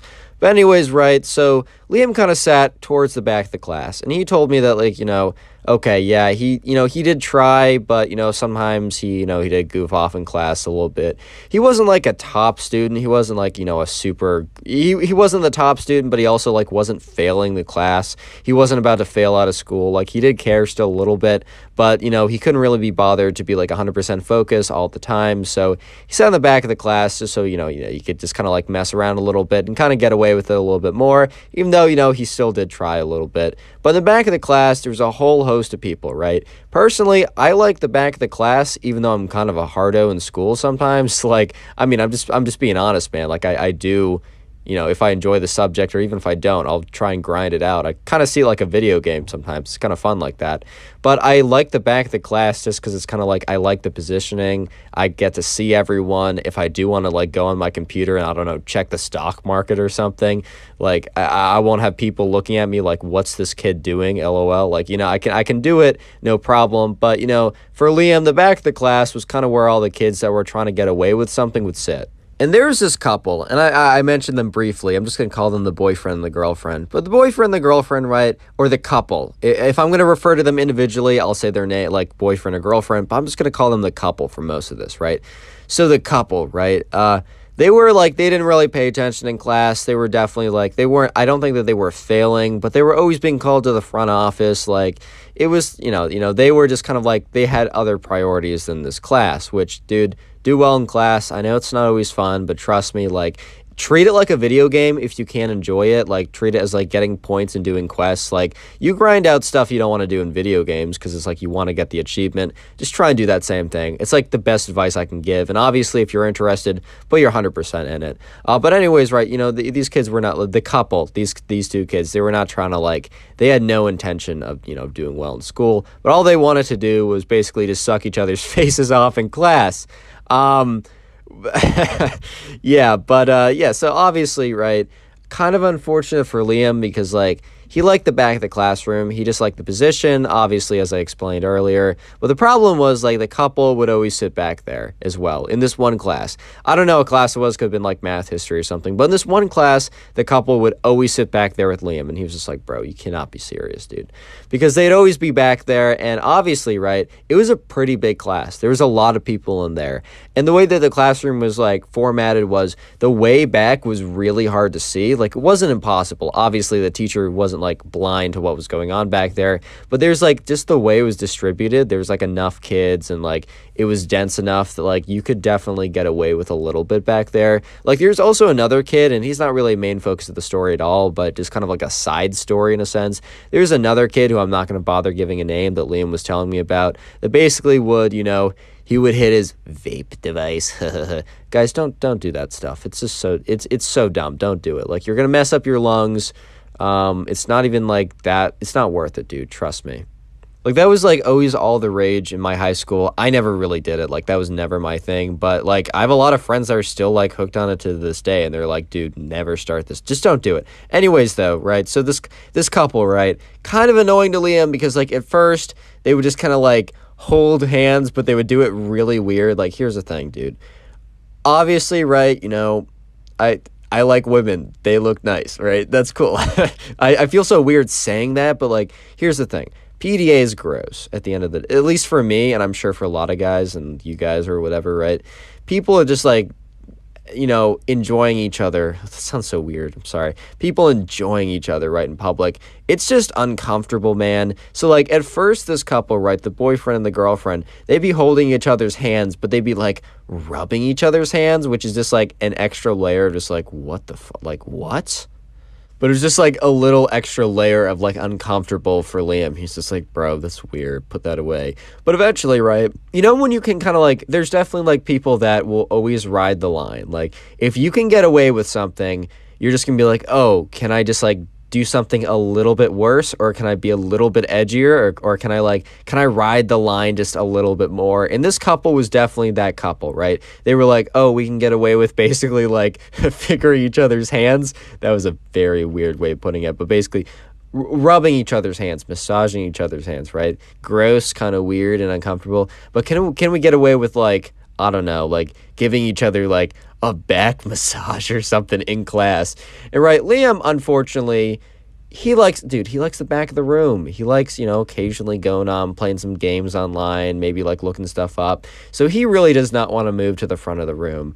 But, he is noticing that this couple is getting progressively worse and worse. So this couple really does just trying the next big thing. So, Liam gets there and he just notices another day. So this is like another day in class. Liam's just kind of chilling, and he notices the boyfriend giving the girlfriend a back massage. And he's like, okay, how is this kid getting away with it, right? And he notices, and they're just kind of out of view of the teacher. They're just kind of tucked away, and they're not obviously grunting or doing weird noises or anything, right? So they're chilling, they no one knows, and Liam is just that's weird, dude. That's gross. Can you just not do that here? But he doesn't say anything because the boyfriend is actually kind of scary. The boyfriend definitely is messing with the wrong crowd, and Liam just doesn't want to he just doesn't want to deal with it. He doesn't want to have to have a fight with someone or anything. So he's just these guys suck and I hate them, but I'm not going to say anything about it because I don't want to get beat up, So as gross and annoying as that was, it was Liam's dude, okay, whatever, I'm just not going to pay attention to this. But a couple days later, right, Liam's sitting in class and he hears this sucking sound. He's you gotta be kidding me, dude. And he looks over, and sure enough, right, this couple is just sucking each other's faces off, just in front of everyone. And the other kids looking around are just there's a couple other kids just dude, what the fuck? What? You're in class, man. But once again, they were far enough back, and they were here's the thing. They weren't out of sight of the teacher. They were just getting lucky. A lot of things in life, man, are totally up to luck. And a lot of times, it's there's a saying. It's use what you have, or take advantage of what you have, but respect that you have it. I think I butchered it a little bit, but I think luck plays a huge role in a lot of things in life. And in this situation, these kids definitely weren't in the front of the class where they'd be caught right away. But they were kind of getting lucky because they were just in the back, the teacher was distracted doing I don't know, the math or whatever on the board, not looking back there specifically. But once again, they were getting lucky. But the thing is, right, the problem is this couple, they conflated the fact that they were getting lucky with the fact that they were completely in the clear. Those were not the same thing, right? The fact that the teacher happened to not find them doesn't mean that they were completely incognito and the teacher would never find them. Anyways, right, the next day rolls around, or just another day, just either way, another day rolls around. And this is where this is where it really hits the fan, dude. This is where it gets really bad. And this is where the couple got, so cocky and so reckless from the fact that they've been getting away with so much that they decided to say, screw it. We can do literally whatever we want. And they took screw it a little bit too literally, if you know what I mean. But anyways, right, so just during this day, Liam is just chilling in class. He's looking at his, his computer, whatever. The teacher's teaching some math. Liam's not totally paying attention. I don't know how to say this without getting absolutely thunderbolted by YouTube. Well, let me just say that, they did a lot in that classroom. And the thing was, though, while they were, I don't know all the details, and I'm also not going to try and figure out all the details, but let me just say that, I'm going to leave it to your imagination, but they did something in class that they honestly should not have done. That's definitely not a thing you should do in class or in public, or just don't do it.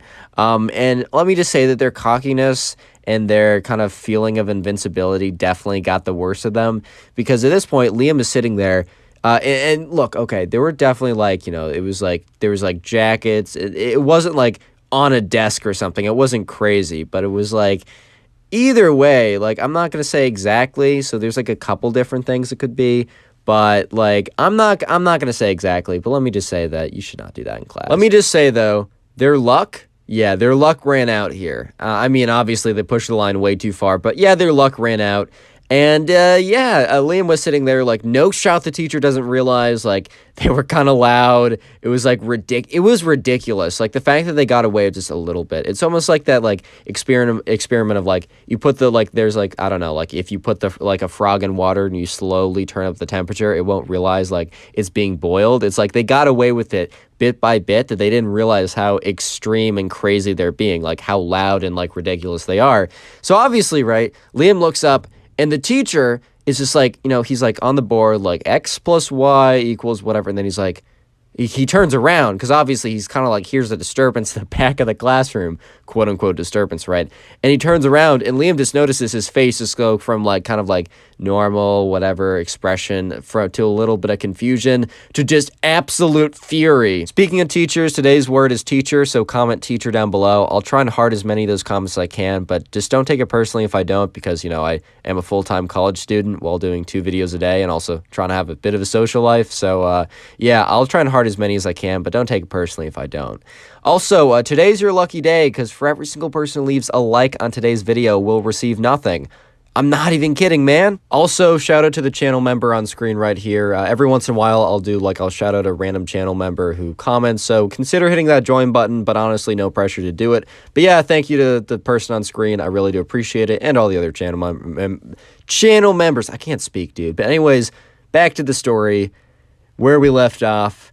Yeah, dude, so the teacher who was just, minding his own business, doing, some problems on the board, turns around, looks all confused, and then, Liam is just sitting here like, oh my God, like this couple, dude, these kids, bro, they have no idea what they just, like, they're just so blatant. And he's like, there's no shot this doesn't, like, completely hit the fan. And yeah, Liam was right, dude. Like, it completely hit the fan because the teacher turns around. He's like, what are you doing in my class? And, like, so there's, like, a lot of, like, articles of clothing and jackets, like, covering these, like, the couple, right? So it's, like, it's not like super blatant, but it's pretty clear, right? You kind of know what's going on. And every kid, they just like turn around. Everyone looks to the back of the room to this couple. And this couple's like quickly pulling up stuff and getting buttons buttoned or whatever, right? And they're just like, oh, nothing, we're studying. And the teacher's like, you think I'm an idiot? So obviously the teacher was livid, which, if I was a teacher, I'd be extremely upset as well. And he's just like, principal's office now, and he points to them, and they're just like getting all their stuff. They're like, we weren't doing anything. He said, don't lie to my face. And at this point, right, they're just like, we're like, we messed. They just can't lie at this point. Like, there's no way to hide it. They're just being so blatant and ridiculous. And the teacher at this point is just like, I can't believe you're doing that in my class. I can't believe you did that in my class. This teacher's shell-shocked, dude, because understandably, man, like, he's just like, you thought you could get away with that in my class? Like, you thought you could get away with that anywhere? Like, I don't care if the teacher's blind and deaf, dude. And Liam was just sitting there, just like, well, I mean, I guess I'm entertained for the day. It's like, okay, man, like, this is gonna be kind of awkward when they leave, but yeah, and everyone like turns to look at them, and they make this like walk of shame, and the teacher's like, I'm coming with you, I'm not letting you get away with this, and because like the teacher wanted to make sure that like every detail was like this explained to the principal. So the teacher and the couple, they walk out of the classroom, and every other kid in the class, as they walk out, just bursts into like conversation, just like, what the fuck, like, oh my God, dude, like, what? Like, what is going on, man? Like, oh my God, like, that, like, everyone was just like obviously very shocked because like that's not what you expect to happen on a typical day. But anyways, right, so apparently word got out, or like a couple days later, one of Liam's friends who was like more in on like, or at least was a little bit closer with friends of those guys, told Liam that, yeah, because Liam like asked him like, do you know anything about what happened? Because he was telling his friend about what happened in class, and his friend's like, dude, I know. And Liam's like, oh, do you know what happened to them? So yeah, both of them got expelled from the school, obviously, and there was no like kind of like There's no real trial or anything. There was no like a strike system or anything, because those kids were both kind of on a little bit of thin ice in the first place. And I honestly think even if they weren't in thin ice, that could have been an instant expulsion anyways. But yeah, so they got expelled, and Liam really never saw them again. I think he said they saw them like once again like a movie theater like years later on, but he never saw them again at school. So yeah, moral of the story, just do your work in class, kids, or at least play a video game. Just don't do that, okay? Subscribe if you haven't already. Now go click on another video. There's some on screen or in the sidebar. Yeah, dude, go watch one, Today, I got a story time for you guys. So yeah, sit back, relax, grab something to drink, grab something to eat, maybe some popcorn. I don't know, man. It's up to you, and let's jump right into it. So the subscriber who sent in today's video, we're going to call him Jackson. By the way, if you want to send in a story, send it to my Instagram. You can be featured on the channel. My Instagram's in the description. Anyways, right, Jackson. By the way, I got all the names for today's story from comments you guys left, so suggest a name if you'd like. Anyways, right, okay, focus. Jackson, right, so this guy, Jackson, he goes to class, and, obviously, as you can see in the title, the story takes place mostly in Jackson's English class. And, Jackson's a pretty good kid, like, he knows what he's doing. He's not, like, the top student in the class, but, he's spitting some bars, right? He knows what a noun is. He's killing it, dude. Like, he knows his ABCs. He's killing. I don't know what grade he's in, man. Maybe. But anyways, pretty middle of the line. He's doing well. And there's some other kids in his class that are a little bit more sketch, like just a little bit more sketch. And by a little bit, I mean a lot. Anyways, right, so these sketchy kids, it was one guy, one girl, right? We're gonna call the guy Tom. We're gonna call the guy the girl. I can't, dude. I'm sorry. I literally just woke up like 5 minutes ago. My mouth is like I'm stuttering all over the place. I'm sorry. Just you're gonna have to get over it. Anyways, right, Tom and Lauren. Those are the names we're choosing for the two kids that are a little bit interesting, and they're gonna be pretty integral in the story. Anyways, right, so one day, Jackson's just sitting in English class, and, he's like kind of paying attention, kind of not paying attention, but, it's English class. Look, you could either have a really engaging teacher or a very, very boring, like, here's all the, obscure rules of grammar type teacher. However, do listen to that teacher, because my grammar is pretty bad. Like, I don't know the words for all the different stuff, and it's kind of bit me in the butt, like, later on, so pay attention. Just pay attention in school, guys. This is general, just a little word of advice.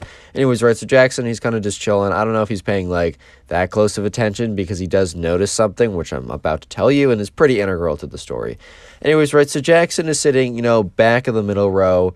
There isn't, like, a ton of rows, right? This class, like, a couple stories ago, I think I told you about, like, or maybe it's yesterday's story, I told you about, like, a class and how it went really far back, and kids were able to get away with a lot. This class was not the same deal. Like, this class was kind of small in a sense. It wasn't necessarily like a round table or anything. It was not a round table at all, but it was a much smaller class. Kids definitely would not be able to get away with as much as, they were in the last story time. But in this one, like, the class was kind of shallow compared to that one, and, Tom and Lauren, the two kind of sketchy kids, they were sitting like way back, but even though Jackson was sitting kind of like back in the middle row, he could still pretty much see what they were doing if he like barely turned his head. Anyways, right, so Jackson, he was just kind of like spacing out a little bit, and he turns behind him and he sees Tom and Lauren. That's the kind of like the sketchy couple I was talking about earlier. They were kind of just sitting. Oh yeah, they were also a couple, by the way. Just, I mean, kind of not super necessary details, but still, it gives a little bit more insight to the story, I guess. I don't know, dude. But anyways, right, so, Jackson turns around and he sees them, and they're passing back and forth like this water bottle, and it's not a clear water bottle. It's like one of those metal ones, and they're taking like really like small sips. And Jackson's like, why are they sipping on this water, dude? Like, why are they sipping on water? And it starts to like click in his head that, the fact that like, Lauren was like grimacing every time she took a sip of water, that, he started to like put two and two together and realized that they were not passing back and forth a bottle of water in this classroom. They were passing back and forth a bottle of Apple juice. Nah, yeah, you guys can figure it out. It's easier if I don't say more than I need to for like YouTube, not thunderbolting my videos and such. But you know what I mean. So Jackson's kind of looking back at these guys, just like, dude, what are you doing? Like, kind of just looking back, like, bro, like, like, what's going on? He obviously isn't like, doesn't say like, hey guys, what are you drinking? It doesn't look like water. He's not an idiot, bro. He's not trying to get absolutely obliterated after class, right? He understands a thing or two about how to survive. He also understands that, like, if it doesn't affect him, like, negatively, why interfere? Which, in a lot of cases, I gotta agree with that. But anyways, right, so when Tom and Lauren are passing back the water bottle, and I'm just going to call it the water bottle, it's just better for the channel if I'd say that. When Tom and Lauren are passing back and forth the water bottle, right, Tom, like, Jackson kind of like looks a little bit too closely at what's going on. He's turning a little bit too much, and he makes direct eye contact with Tom, and then, he quickly turns around. He should have, like, pretended to look, in retrospect, he should have pretended to, like, look the other way. He should have pretended to, I don't know, like, should have just, like, pretended that, like, he was not looking at what Tom and Lauren were doing, because, right, class ends, Tom is, like, or not Tom, Jackson's walking down the hall, and then he feels like a hand on his shoulder, and and he looks around, and guess who it is? It's Tom. And also Lauren is like kind of behind him, but Tom's kind of taking charge of the conversation or whatever.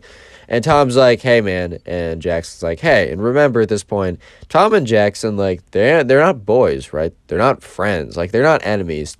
Tom or Jackson have never wronged each other, but they've never really spoken. They might have spoken like once in like, I don't know, a class group or something, but these two guys have never really spoken to each other. So at this point, right, Jackson's kind of just like, dude, like, hello, like, hi, like, okay, what's going on?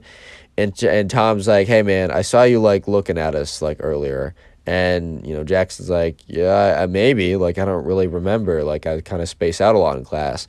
And Tom's just, like, looking at him like, hey, bro, like, I really can't have you telling anyone. And Jackson's like, dude, like, why would I, like, there's no benefit for, like, first of all, I have no idea what you're drinking in those, like, water bottles, right? So, like, I have no idea, really. And then he says, second of all, even if I was to, like, know, right? Even if I was to, like, have a good guess, what would be the value, right? What would come that would be good for me if I said anything to anyone?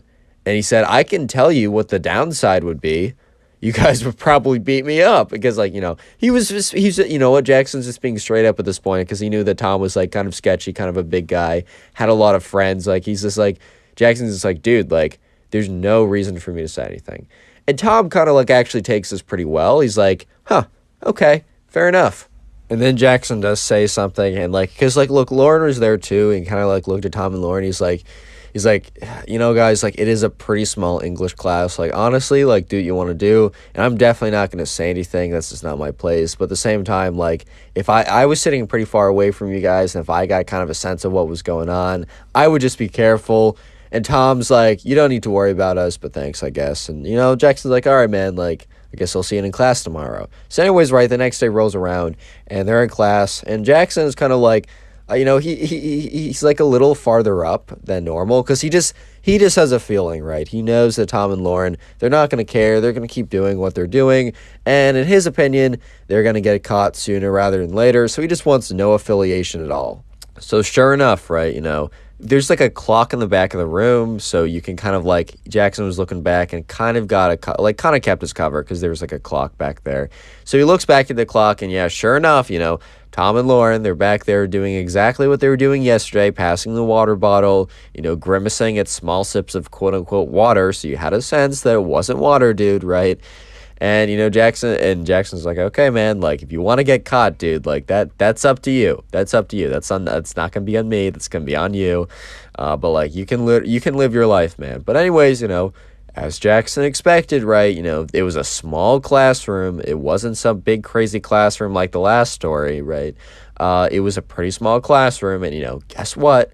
The teacher saw them and was like kind of looking at them and kind of look because like the teacher didn't get them on the first try because like, dude, it's just water, and like you can pass water to a friend, right? Maybe they're thirsty, maybe they don't want to get up, maybe that's fine.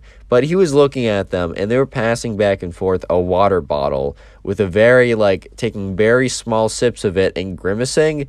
And at this point, he was like, after a certain second, he was like, he turns back, he's like, hey, Tom, Lauren, because at this point, right, Lauren, it really was kind of Lauren, it wasn't Lauren's fault, that's a lie, but it was on Lauren that, like, was when he made the call, because, like, Lauren had the water bottle, and, like, after taking a small sip, really made this big, like, grimace face. It was like, blah, right, and, you know, at this point, he was like, hey, Lauren, like, what are you drinking there, like, that doesn't seem like water. Like, you and Tom have been, like, passing it back and forth and grimacing. He really just didn't say this in front of the whole class. And everyone at this point just turns around. And they're like, no, sir, it's water. And he's like, really? Can I take a whiff? And they're like, sure, it's just water, though. Because they're really trying to, like, because, like, sometimes, if you really stick to your lie, someone will be just, like, so thrown off by your confidence that they won't even, like, fact check it. No, this teacher was pretty certain in himself, so he said, okay, I'll come over then. At this point, like, Jackson's like, in his head, he's just like, dude, I told you. Speaking of quote-unquote water, today's secret word is water. So if you made it this far into the video, which if you're listening to this, you have, comment water down below. I've been worse about hearting comments, but trust me, at random times, I'll go back and try and heart a bunch of comments. So don't take it personally if I don't heart your comment, but the best way to get a heart and, like, try and get top commenter on the channel is to comment the secret word, which is today, it is water. And with that being said, it is also your lucky day. It's your lucky day, dude, because for every single person who leaves a like on today's video, we'll receive absolutely nothing.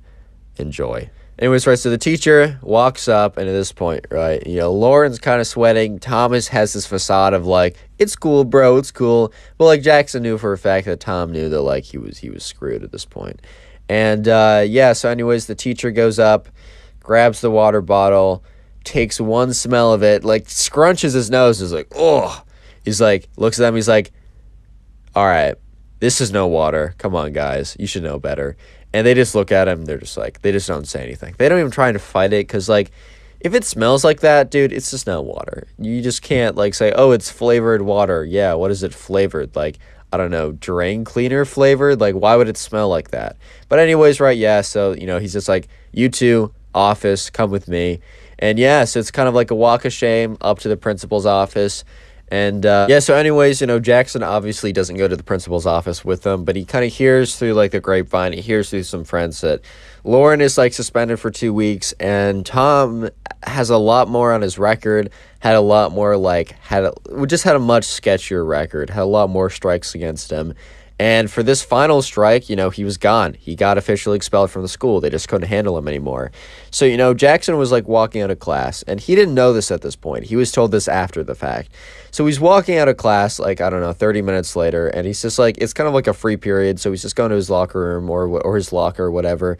And Tom comes up to him. He's like, dude, what the fuck? Like, he's just like, why? Why would you do that? And Jackson just looks at him with this, like, confused, dazed face, like, what are you talking about? He's like, bro, I got expelled. And Jackson's like, man, I'm sorry. Like, I'm sorry that happened to you. And then and the kid and Tom is like, bro, why would you say something? And Jackson's looking at him like, dude, what are you talking about? Tom's like, I know you said something. And Jackson's like, bro, what did I say? Like, when did I say it? And he's like, I don't know, but, like, we were doing it so, like, nonchalantly, like, there's no way that, like, the teacher, like, didn't know about it until, like, you said something. And Jackson's like, hey, man, I'm really sorry you got expelled, like, but with all due respect, like, you guys were not nonchalant. That was a small classroom. Like, if I wasn't even, like, the first time, I was in a completely different row. If I noticed you guys, like, all the way up there, then, like, I definitely didn't, like, like, it's super obvious. If I was able to figure it out, I wasn't even facing towards you guys the whole time. I'm surprised the teacher didn't notice it earlier because he's facing towards you guys the entire time. And that's what Tom's like, yeah, that's what I'm saying. Why did he only know after you found out? And Jackson's like, bro, why would I tell him? What would be the benefit? At this point, right, you know, Tom is just, like, he's just not, like, listening to Jackson. He starts getting really frustrated. He's just like, you know what? No. You definitely told them. He's like, you and me, tonight, outside, after school. And at this point, right, unfortunately for Tom, but very fortunately for Jackson, right, just a teacher was walking by and happened to listen to this. And she's like, Tom, Jackson, come with me. And at this point, right, Jackson's like, oh my God. The teacher escorts Tom and Jackson to the principal's office and, tells the principal exactly what he heard. At this point, right, the teacher doesn't know that Tom is, like, legitimately expelled and is getting his stuff, right? And, the principal's just like, Tom, like, did you just threaten to beat up this kid? And Tom's like, yeah, what are you going to do about it? Like, you don't have any authority anymore. And the principal, he says, Tom, wait in that room for a second. And, Tom does it because he doesn't really think about anything that's coming. And Tom's waiting there for like 20 minutes. Jackson's sitting in the principal's room. And, police officers come and escort him out of the school. And Jackson's just watching as, like, these two police officers escort Jackson. Not Jackson. Jackson's watching them escort Jackson. Yeah, Connor, you're a genius. No, Jackson's watching as, Tom is, like, legitimately escorted out of the school by two police officers. And, that was a, to say the very least, eventful day for Tom. And Jackson. And Lauren, because she had 2 weeks of suspension, and the teacher and everyone in the class, because, like, they saw the whole thing going down. Yeah, moral of the story, if you're drinking stuff in class, keep it to water. Stay hydrated. Dude, my brain cells are in the last function right now. I'm so sorry. I'm just going to cut the video. Subscribe if you haven't already done so, and now go watch another video. There's some on screen, some on the sidebar. Click it or I'll cry. Today I got another Zoom fail story for you guys. So, yeah, sit back, relax. Hopefully you're not watching this while muted in a Zoom class, because this story might make you a little anxious that you're not actually muted and no one's just telling you that you're watching a video about a Zoom fail while in a class. But hopefully that's not the case. But anyways, yeah, sit back, relax, and let's get into the story. So the subscriber sent in the story. We're going to call her Sophia. And we're going to call Sophia's ex-best friend, which we'll get into in a second. We're going to call her Katie. By the way, I got both the names Sophia and Katie from suggestions in the comment section, so leave name suggestions down below. I actually do use them because I'm not creative anymore, because I'll just use, like, Ben every single time. But anyways, right, so Sophia, Katie, and some other friends, right? They're not super relevant, but they're just other friends in the mix. Sophia and her friends were friends with Katie in 6th grade, and they were pretty close. But, after about a year of being friends, like, I didn't get really specific details, but basically, Katie was acting a little weird. And not weird in the sense that, like, oh, haha, quirky, whatever, like something stupid like that. Weird in, like, a way that it made, Sophia and her friends pretty uncomfortable. I honestly don't know what that means. There's a lot of things that could be. Look, whatever it was, justified that, Sophia and her friends were like, you know what, we don't think Katie is a great match for us anymore. Which, honestly, it kind of makes a lot of sense after, the rest of the story, which I obviously know and you're about to hear. So I don't completely blame them. I will say I've never understood how you, like, drop a friend. I've definitely, like, had people that I was friends with in the past and I'm no longer friends with, and sometimes that had been pretty intentional. But, I just always feel that you just don't make an effort and then hope that they find other people. Like, I feel like, I don't know, that's the way I'd go about it. I don't know if I'm, like, some cruel, heartless being or something. But anyways, right, so Sophia and her friends, they basically just tell Katie, and I look, that might be a little harsh. I really don't know. Remember, this was in 6th grade, and, like, it's not the style I go about, like, splitting up friendships, but it is what it is. But anyways, right, they basically just say that, they got to find different people to hang out with. I'm assuming that, whatever Katie did justified this. But anyways, right, Katie was, not very happy with them, and she just said, okay, and then proceeded to block all of them, which, wasn't the most mature thing ever, but at the end of the day, this did occur in 6th grade, so hey, dude, like, I remember in 7th grade, this is like a mini story that I might make a full story someday. If this video gets 6,000 likes, I'll tell this story, because it's pretty bad. It's pretty cringe, bro. But in 7th grade, there's this girl I really liked, and her ex-boyfriend came to this dance and danced with her, and I was, like, so sad that I blocked her on Snapchat and then unblocked her the next day, and she texted me, hey, did you block me? And I was like, no. And it was, oh God, that story somehow was much worse, and I only gave you a sneak preview. But look, we were all cringe and overreacted back in the day. Anyways, though, many years go by after this point, right? So Sophia and her friends and Katie, this is many years in the future. I mean, it's not like 10 or anything. There might be in high school or maybe 8th grade or, ninth grade, 10th grade, something like that. Anyways, they all attend the same school. And this is the year of Zoom classes. So, that was probably like a year ago, 2 years ago. Oh my God, it's been like 2 years. That's actually really uncomfortable. God damn, that's crazy. Anyways, right, so, in this class, Katie had been... Katie, she was having, a lot of, she was not doing well, basically. She was not doing well in school. She was definitely, her grades were, pretty terrible, which doesn't mean that, you're a bad person or anything. And sometimes it even doesn't mean that you're not trying, but she was definitely not trying because she was too busy trying to get attention is what I garnered, basically. So, Sophia, and her friends would be sitting in class, and then, they were just sitting there, and then all of a sudden, Katie would be pretend, would just say something, someone would for example, here's an example, they were in class and the teacher said, hey, can anyone can someone solve this math equation or whatever? And someone would, they'd unmute their mic and they'd be like, hey, yeah, I can give that a try. Is the answer whatever, right?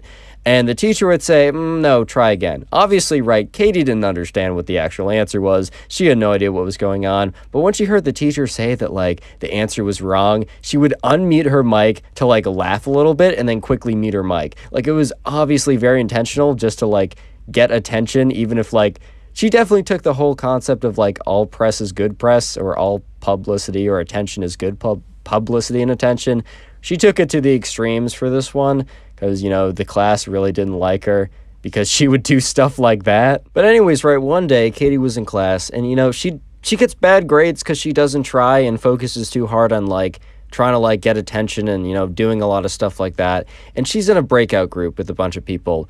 And, Sophia isn't in this breakout group, but she has, a friend that was in this breakout group that told her about what happened later, because, she knew that Sophia and Katie used to be friends way, way back in the day. And so basically, right, this friend of Sophia was in a breakout room with Katie, and Katie was talking about, oh, why do I get such bad... she legitimately said, quote, unquote, why do I get such bad grades?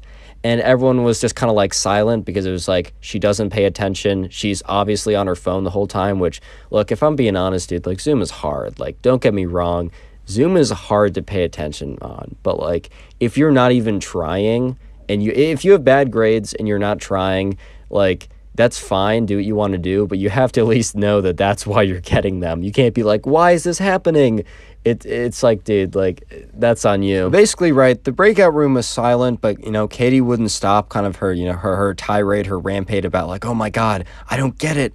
I don't get why I'm getting bad grades in this class. It doesn't make any sense, guys. And she kept on going about, how it makes no sense, how she thinks she's being, cheated out of, a good grade, how it's, she's definitely smart enough so the grades don't reflect her inherent intelligence or something weird like that, until someone spoke up. This wasn't the friend of Sophia who spoke up, but someone spoke up basically saying, I don't know what your work you're doing or how you've done in quizzes, but it's pretty apparent that you're kind of not paying attention in class. And, Katie kind of just looked at them and said, that's not true. I pay really close attention. I'm actually one of the best in class, which was just completely not the case. Yeah, you could say that that's a little subjective, if they're good in class, if they're doing a good job. You could say that that's subjective, but this was not subjective, to put it lightly. No, she was very, very blatantly going on her phone, not paying any attention. And when she did pay attention, it was to have mini outbursts, laughing at people or pretending that she didn't know her audio was off or something. So the next day or a couple days later, at a later point, right, they're in a Zoom class and, Katie's there, Sophia's there. And basically what happens is Katie had been she'd been laughing at people, but she tried to make it look like a mistake, whereas very obviously not a mistake. But at this point, right, Katie started to push the line a little bit. So basically, right, this was I don't know, a history class or something, or some kind of class. It doesn't even matter, right? They're in class, and once again, someone answers a question and they're not exactly right. It wasn't obvious. It wasn't someone failed to do basic arithmetic or something, or wasn't able to say who the president of the United States currently is. You know what I mean? But at the same time, right, they got a question wrong, and the teacher basically acknowledged politely that answer wasn't exactly correct. And Katie unmutes her mic and says, "Effing idiot." I'm trying to keep this swearing to a minimum because I like getting paid. I like money. Unlucky, it is what it is. But she just said that fully and then remuted. And, the teacher was pissed. She's like, Katie, can't say that in class. Like, that's so disrespectful to your students. Like, also, like, refrain from using that language, especially in like a derogatory way to your fellow classmates. And she's like, she actually says, Katie, I'd like you to leave the class. Because it's pretty hard to send someone to the principal's office over Zoom. There was no Zoom principal's office. But yeah, Katie was asked to leave the class. She exited the Zoom meeting and there was an email sent to the principal or whatever. And probably Katie got something. I don't know exactly what she got. I got no inside scoop on that. But anyways, right. Katie, wasn't really deterred by that, which is kind of interesting. But let me just say that, this is kind of alluding to what's about to happen, but the teacher was getting really, really fed up. This teacher was not having it, dude. This teacher, Katie had been doing these outbursts. Katie had not been trying in his class. Katie had been, making fun of other kids. Katie had just had a terrible attitude the whole time and had been honestly disruptive, not trying, making fun of other people. Basically every strike you could have ticked against you, Katie had that. So this point, right after this final outburst, or this second to final outburst, right, the Katie's teacher, or the teacher of this class, was just done. This guy was done. So anyways, right, on the eventful day, the fateful day that made this a very interesting story, right? Katie comes into class, and, Sophia's there, other people are there, and they're all just kind of chilling, right? It's a pretty normal day. And as a normal day, Katie is about to go on one of her pretend I forgot to mute the mic type things, oh my God, I accidentally forgot to mute the mic. And what Katie does this time is she's been pushing the envelope. She's been trying to go a little bit farther, pushing it a little bit more every single time. And this time, the teacher's already he's done with Katie at this point. Very, very thin ice. And Katie kind of pushes it as far as she's done before. So once again, she forgets to mute her mic. She accidentally unmutes her mic for one of these attention stunts. And what she pretends to do, she pretends to not know that, she's unmuted, and she gets on the phone with a friend or whatever, but obviously she has it up to her ears. So honestly, odds are no one was on the other side. But what she starts doing is she starts just bad-mouthing first the teacher, and then second starts going through random students in the class, basically calling them an idiot or stupid or annoying or ugly, just going through the whole thing. And this is the farthest she's ever gone, because she's name dropping people and pretending that her mic isn't muted. Dude, it's just an attention. She 100%, because she did this every day basically, but never this bad. And she was already on extremely thin ice at this point. So the teacher, he's done. And yeah, this teacher is about to absolutely unload on Katie so bad that she may or may not transfer. I don't want to spoil it too much. Real quick, speaking of Zoom, today's word is Zoom. So if you made it this far, comment Zoom down below. I'll try and heart a few of those comments. I can't guarantee to heart them all because I'm also a college student or whatever. So just comment Zoom if you made it this far. And also, today is your lucky day because every single person who leaves a like on today's video will receive absolutely nothing in return. Fantastic deal, I know. And also, while you're down there leaving a like, make sure there's notifications are turned on because I'll love you forever if you have them on. Anyways, yeah, let's get back to the story. Anyways, right, at this point, the teacher has absolutely had it with Katie. She was on super thin ice, and also she started calling out people in the class. Sophia was one of the people on her hit list that she went through, probably because of, what happened, many years ago.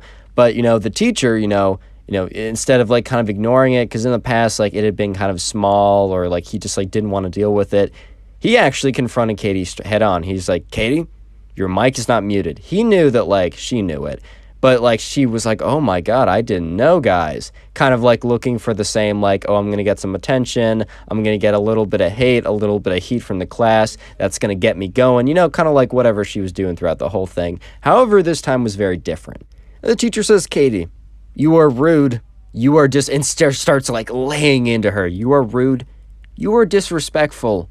And do you want to, I've heard you in the breakout rooms. I've been in those breakout rooms when you say, oh, why are my grades so bad? You want to know why your grades are so bad? And by the way, class, Katie's currently failing this course and goes on to because he's already screen sharing at this point, goes on to share the screen and show Katie's grades in this like kind of Excel document. At this point, right, Katie's completely flabbergasted. This teacher probably went a little bit too far. I'm gonna keep it a stack with you guys. Probably went a little bit too far, but definitely worth it. He goes in, he opens it, he's like, you know what, Katie, this is why these are your grades. You got a 0 on this, you never turned it in after I said for you to turn it in. You got a 50 on this because you didn't try. You got a 40 on this because you didn't try. You got a 30 on this because you turned it in a month late after I gave you a week extension. And he went through the list. And he's like, you know what? That's the last time I'm going to allow you to do that to any of the students. You are now forbidden from ever unmuting your mic. And at this point, right, he was still kind of ripping into Katie. But, he noticed, and everyone else noticed, including Sophia, noticed that Katie just left the Zoom call. She just dipped. She was not expected to get ripped on so hard and completely, eviscerated in front of the entire class, dude. Like, she got completely exposed in front of everyone, and it was just too much at this point. So, anyways, right, allegedly, right, what Katie posted, because, later that day, she posted on her Instagram that she was dropping out of high school to pursue her musical passion. And everyone was like, dude, that's such a lie. First of all, Katie had 6 followers on SoundCloud and she had 1 beat on there. It was something she did 2 years ago for I don't know. She was not doing that. And, it turns out that, Sophia actually looked into it. And, because Katie didn't come back the next day, Katie didn't come back the day after that. And in fact, Katie never came back to that class. And on her Instagram, she was talking about how she dropped out and is pursuing her musical career. But Katie did a little bit of investigations. And it turned out that, after a couple weeks, she literally just transferred to the nearest, school. It was all online at that point, so it didn't really matter the distance. But she just transferred. Yeah. Imagine getting obliterated so tough in your Zoom class that you can literally never go back. Unlucky. Don't forget, you can always submit your stories and be featured on the channel, Instagram, down below. And yeah, subscribe if you haven't already. And now go watch another video. There's some on screen or on the sidebar. Click it or I'll cry out. Story time of a girl getting caught doing something in class that, she probably shouldn't have been doing because, as you saw in the title, she got expelled for it.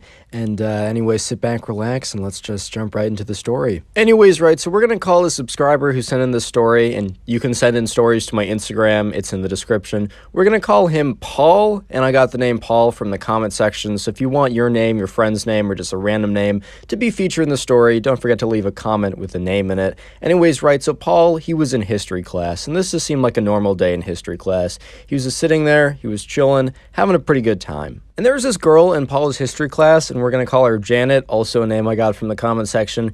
Anyways, right, so Janet was, she was kind of known as not like a bad girl, because that sounds kind of cringe and weird, but she was known as being kind of someone who's kind of rode the line of the rules and had gotten in trouble a lot before. So kind of to Paul's knowledge, Janet was kind of on her last strike or whatever, or she was very close to just being kicked from the school entirely, right? So anyways, Paul's just sitting there in history class, and he happens to sit down in a seat that is middle to back, so farther towards the back, but not the very far back of the classroom. And Janet, who was in 5 minutes late, and when, Janet went through the door, history teacher who already kind of started the lesson kind of looks at her come on, dude. He doesn't give her that hard of a time just because, this is kind of common. He knows that she's on, really thin ice, and she also knows that she's on really thin ice, and obviously being that late every single day is going to have an impact on your grade. At least in his class, it's part of the participation, which was a pretty big part of the grade. So he didn't really chew her out since he kind of knew that she was going to be punished either way. She was going to receive punishment in the form of a bad grade, or at least a bad participation grade. And the rest of her grade wasn't looking that good either. She was just she wasn't doing that hot in school as well. But anyways, moving on. She gets into class, and there's a seat, and the only seat really left is next to Paul. And Paul and Janet weren't necessarily best friends, to say the least. They weren't enemies, but they definitely were just barely acquaintances. So since Janet got in late and the only seat was next to Paul, she quickly hurried in and sat, next to Paul. And, the lesson continued on, the class continued on, life continued on. And Paul was just kind of just paying attention to, the class. because Paul was a pretty decent student. He didn't really mess around with any rule breaking or anything. He was just trying to go to semi-decent college, trying to get that CS major, I don't know, be a software engineer or something. He was, he had a plan. He was trying to stick towards it. He kind of just went in every day, did his work, and left. But yeah, he didn't really know much of Janet besides that she was not on that path exactly. But Paul was sitting there just in class and the teacher was going on about something.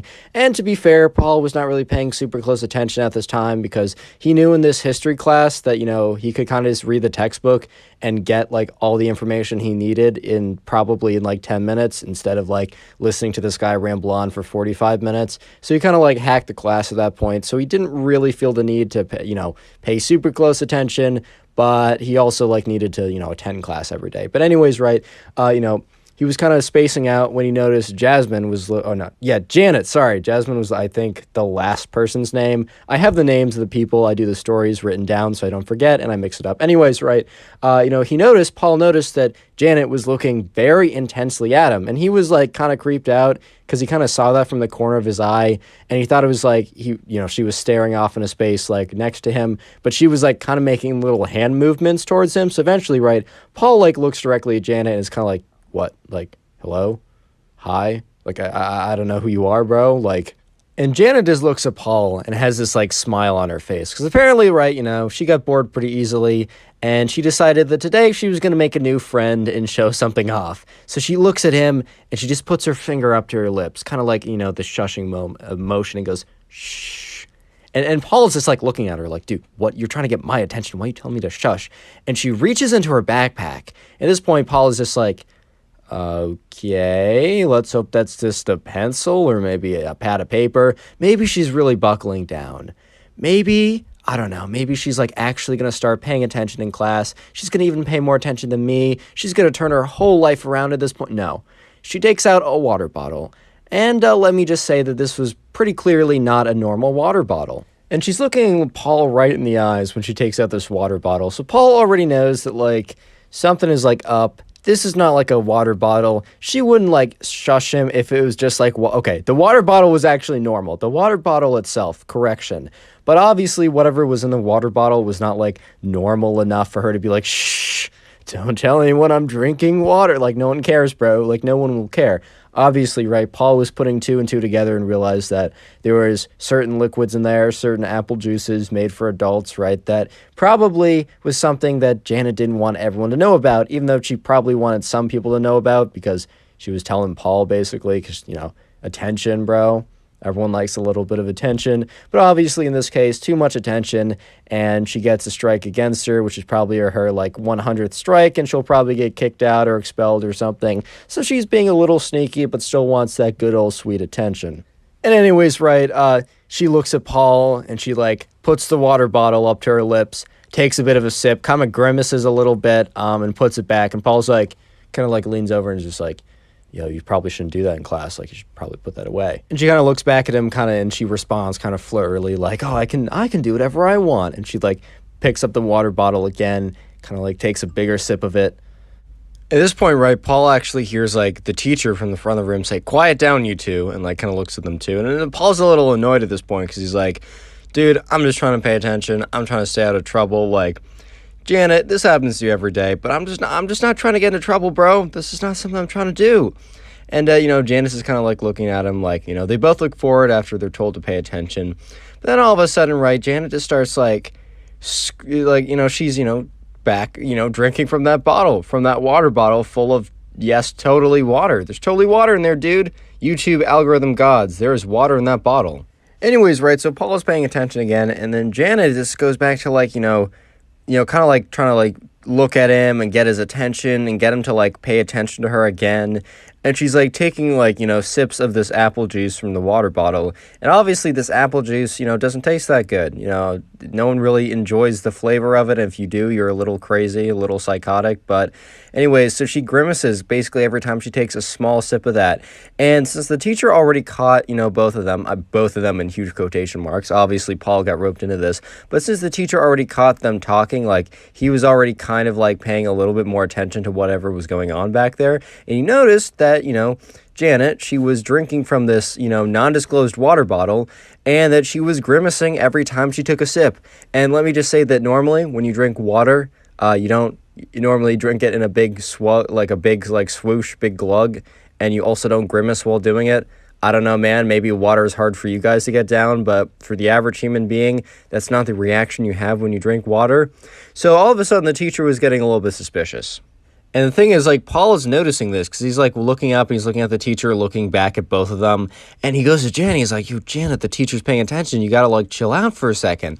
And Janet's not paying any attention to him. And, in retrospect, she definitely should have, because within, like, 30 seconds, the teacher goes, hey, Janet, Paul, I'm going to come over there for a second. And they're just, like, confused. And, like, the teacher starts walking towards them. And this was, remember, in the middle of class. And Paul's like, no, I'm not roped into this, dude. Like, I'm not roped into this. And, the teacher goes up to Janet and is like, what's in that water bottle? And she's like, water? And he's like, all right, let me see. And she says, no. And he's like, why would you not let me see? And she said, it's just water. Why would you want to see? And he's like, if it's just water, why wouldn't you let me see? And, begrudgingly, Janet gives him the water bottle. The teacher just puts it up to his nose, takes a sniff, kind of like closes his eyes, like, ugh, shudders a bit. And he's like, all right, Paul, Janet, principal's office.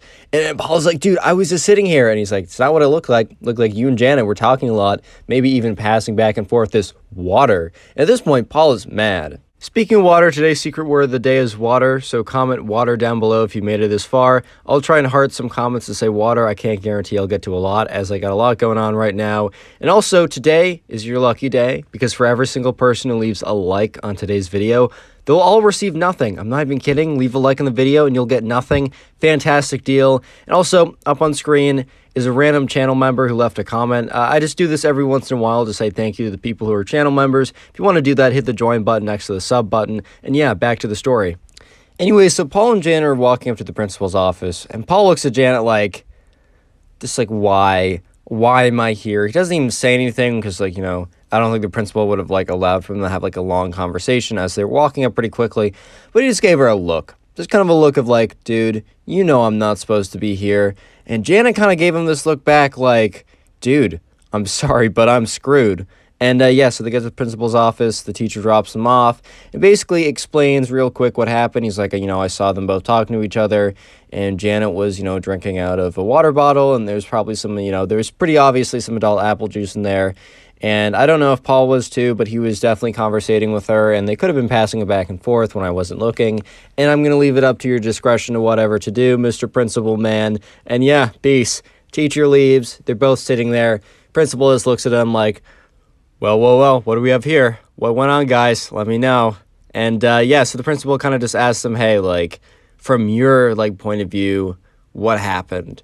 At this point, right, Janet was in a situation where she knew at this point it was practically over for her. It was done. She was kind of done because she had so many strikes against her. The principal knew her on a first, last, and middle name basis at this point.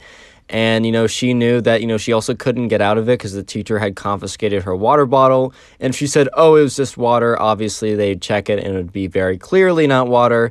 And at this point, Janet was kind of just thinking to herself, even if this is over for me, even if I was an idiot for the last time and I got caught finally and it's over, I'm not going to bring down some random guy who's nice to me down with me. And yeah, so what she did basically was she explained to the principals, it was all me. I tried to talk to Paul to get his attention because I thought it'd be interesting. And Paul had literally nothing to do with this.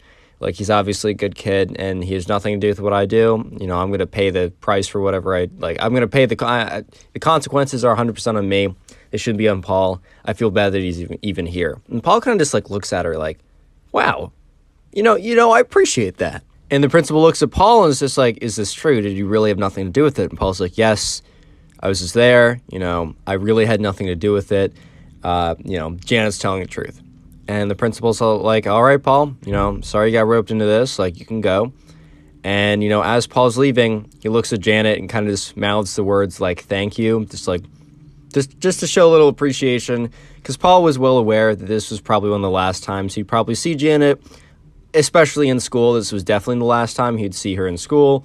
And therefore, maybe the last time he'd ever see her, right? And yeah, sure enough, the next day rolls around and Janet's not in class. And eventually, he asks one of his friends who kind of knows a little bit more about what's going on in the school. And yeah, it turns out, Janet got kicked from the school. She had so many strikes against her, even though she kind of did the right thing at the end. She was really just way too far gone.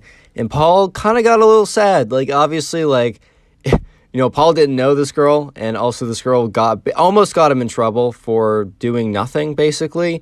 But Paul really did respect the fact that, when she went out at the end, she didn't just go out trying to pull down everyone because she knew that she was going down. She, respectfully got Paul out of the trouble that he didn't deserve to be in. So Paul was a little sad. He's like, you know what? She was actually not that bad. Of course, Paul knew nothing about what else she did or who she was as a person, but he had that one bad experience, but then that also really one good experience. And yeah, moral of the story is just do class in class, okay? Just do class in class. Subscribe if you haven't already. Now go watch another video. There's someone screen, someone recommended. Do it or I'll cry. So this kid took something he should not have taken during class. At first it was kind of fun, but then it goes terribly wrong. Yeah, this is probably one of the most interesting stories I've received in the second, so sit back, relax, and let's get right into it. So we're calling the subscriber Ben, because we're doing it for the memes and for the culture. And if you want to submit a subscriber story just like Ben did, you can do so on my Instagram or the Discord server. All that stuff is in the description of the video. Anyways, right, so Ben, Ben's in high school. I think he's a junior in high school at this point. And Ben, he kind of self-admitted to me in the story saying, he wasn't the greatest kid in high school, and this actually happened a couple years back. He's in college now. He's kind of gotten his act together, but he was kind of in high school. He kind of did a lot of things he probably shouldn't have. He probably didn't pay as much attention in class as he probably wish he did, and just all that kind of stuff. So just a little disclaimer. I'm going to say it, and Ben's going to say it. Please do not do anything that is told in this story. This is simply just a story time for your entertainment, and please just don't go ahead and do anything in it. This is just entertainment and also probably to show you why not to do this. Anyways, let's get right into it. So one day before class, one of Ben's friends comes up to him and says, "Hey man, do you want to do something with me today?" And, Ben's like, "Sure, bro, what do you want to do?" And Ben's friends, when he said, "Do you want to do something with me?" Ben kind of assumed that he meant, I don't know, skateboard after school or go back and play some Xbox or maybe even, I don't know. He didn't expect it to be what this friend was about to offer up. His friend's like, "Hey man, do you want to take, I'm not going to specify anything too specifically. I don't want to be thunderbolted, but basically think of it as something that you're not supposed to do. It's not something that the laws allow, and also don't do it in school. I don't suggest you do it ever, but just don't do it in school."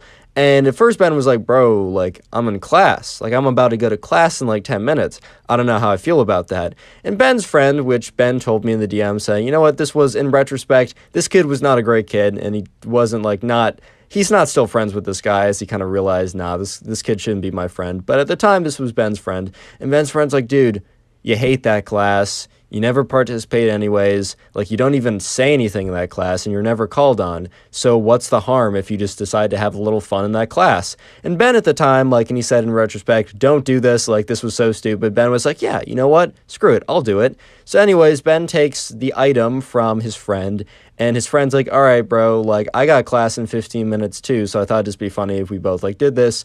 And then, we'll tell our experiences afterwards and also have fun in these classes that we're not paying attention in. Side note, pay attention in class, bro." Anyways, right, so Ben takes the item he was given and, he doesn't feel anything for probably for those 10 minutes that they were just hanging out before class. Then the bell rings and Ben's like, "All right, I'm going to go head off to class now." And his friend's like, "Ha, bro, you'll have a great time, even though you never normally do." And Ben's like, "All right, bro." And Ben, he's not feeling anything. He gets into class, sits down. He decides that he normally sits towards the back of the class, but this time he sat way back, and he really decided to choose the seat that he felt like he'd be called on the least and seen the least, and just wouldn't have to deal with anyone during that class. In that class, the teacher never really called on people randomly, because I know at least in my high school, and I'm sure your high school, you had those teachers that would randomly call on people if they weren't participating just to force them to participate, which bro, I'm kind of in the mindset of don't force them to participate, just give them a bad participation grade. There's probably a reason they're not saying anything, dude. I don't think they're too shy, and if they are, don't force them to say it. But anyways, right, Ben, his teacher wasn't like that, so he knew he wasn't going to be called on, but he didn't want his teacher to be like, "Bro, why are you sweating? Why are you geeking out?" So he decided to sit towards the back of the class. So he gets there, gets his stuff out, and just like also gets a window seat because he thinks it's going to be kind of fun to just like stare out the window. Anyways, right, so, Ben's just sitting in class, and the teacher begins class, and Ben, at first, he didn't really feel anything, but then he started to feel just like, I don't know, he felt a little weird, and then he started to look around, and, like, just, like, the entire room around him just, like, was, like, a little bit more intense, like, it was vibrant, or, like, it was sharper. I don't really know. This is how Ben described it to me. And he was like looking out the window, and honestly, he did say looking out the window at first was like a lot of fun because, the outside was just it looked pretty cool. Like, it looked pretty cool. But anyways, right, Ben was for the first like 10 minutes of class, he was having a pretty good time. But he also he was not able at all to pay attention to a word the teacher was saying. He didn't even know if the teacher was talking or not at this point. He was just absorbed into what was going on outside. And obviously I can't really describe it properly, but like it was just interesting. That's all I can say. It's like life outside was just vibrant. It was like interesting. He was super intrigued, maybe because of the thing he was on. But anyways, right, all of a sudden, right, he starts sweating. And he like not just like feels like, oh my God, he starts to sweat. No, he literally starts to sweat buckets. And, he like reaches up and he like with his hand, he feels his forehead, and he drags his palm across the forehead, and he looks at it, and he kind of like rubs his fingers together, and they're all wet. There's a ton of sweat. He's basically just dripping sweat at this point. And while that itself isn't that big of a deal, he starts to like overthink. And if you don't know, like sometimes when you're doing these things, allegedly, like you'll start to overthink and panic over things that don't even really matter. So anyways, he started to think, oh my God, like everyone can see that I'm sweating. Everyone's going to think that, whatever, right? Even though honestly, no one could really tell. And even if they did, they probably would just thought the kid was hot. It was, I mean, not like that, but like they would have just thought that like, I don't know. Cause it was the very beginning of junior year. Like it was still summertime. At this point, right, Ben is just like, I need to get out of here. Like they're going to figure out that it's me. Obviously, he's not thinking 100% straight at this point. So in his kind of like his state, he comes to the conclusion that asking to go to the bathroom and hiding out in the bathroom is the best plan possible. Obviously, right, the best plan possible would have been just sit back there, don't say anything, don't do anything, and when the bell rings, get your stuff, and don't sprint out of class, but power walk out of that class. And if anyone asks, you have another period to get to, or you don't have a lot of time, or you need to go do a project really quickly, or print something out, the plan should not be to draw a ton of attention to yourself by asking if you can use the bathroom, walk up in front of everyone when the teacher has one-to-one eye contact with you, and go to the bathroom. Like, that's probably the worst plan you could possibly do. But in this state, right, Ben was like, yeah, this is the best plan, this is the best idea. So anyways, right, Ben raises his hand. I'm just going to do the secret word now, just because it gets really interesting after this point. I don't want to interrupt the flow. So comment class if you made it this far. C-L-A-S-S.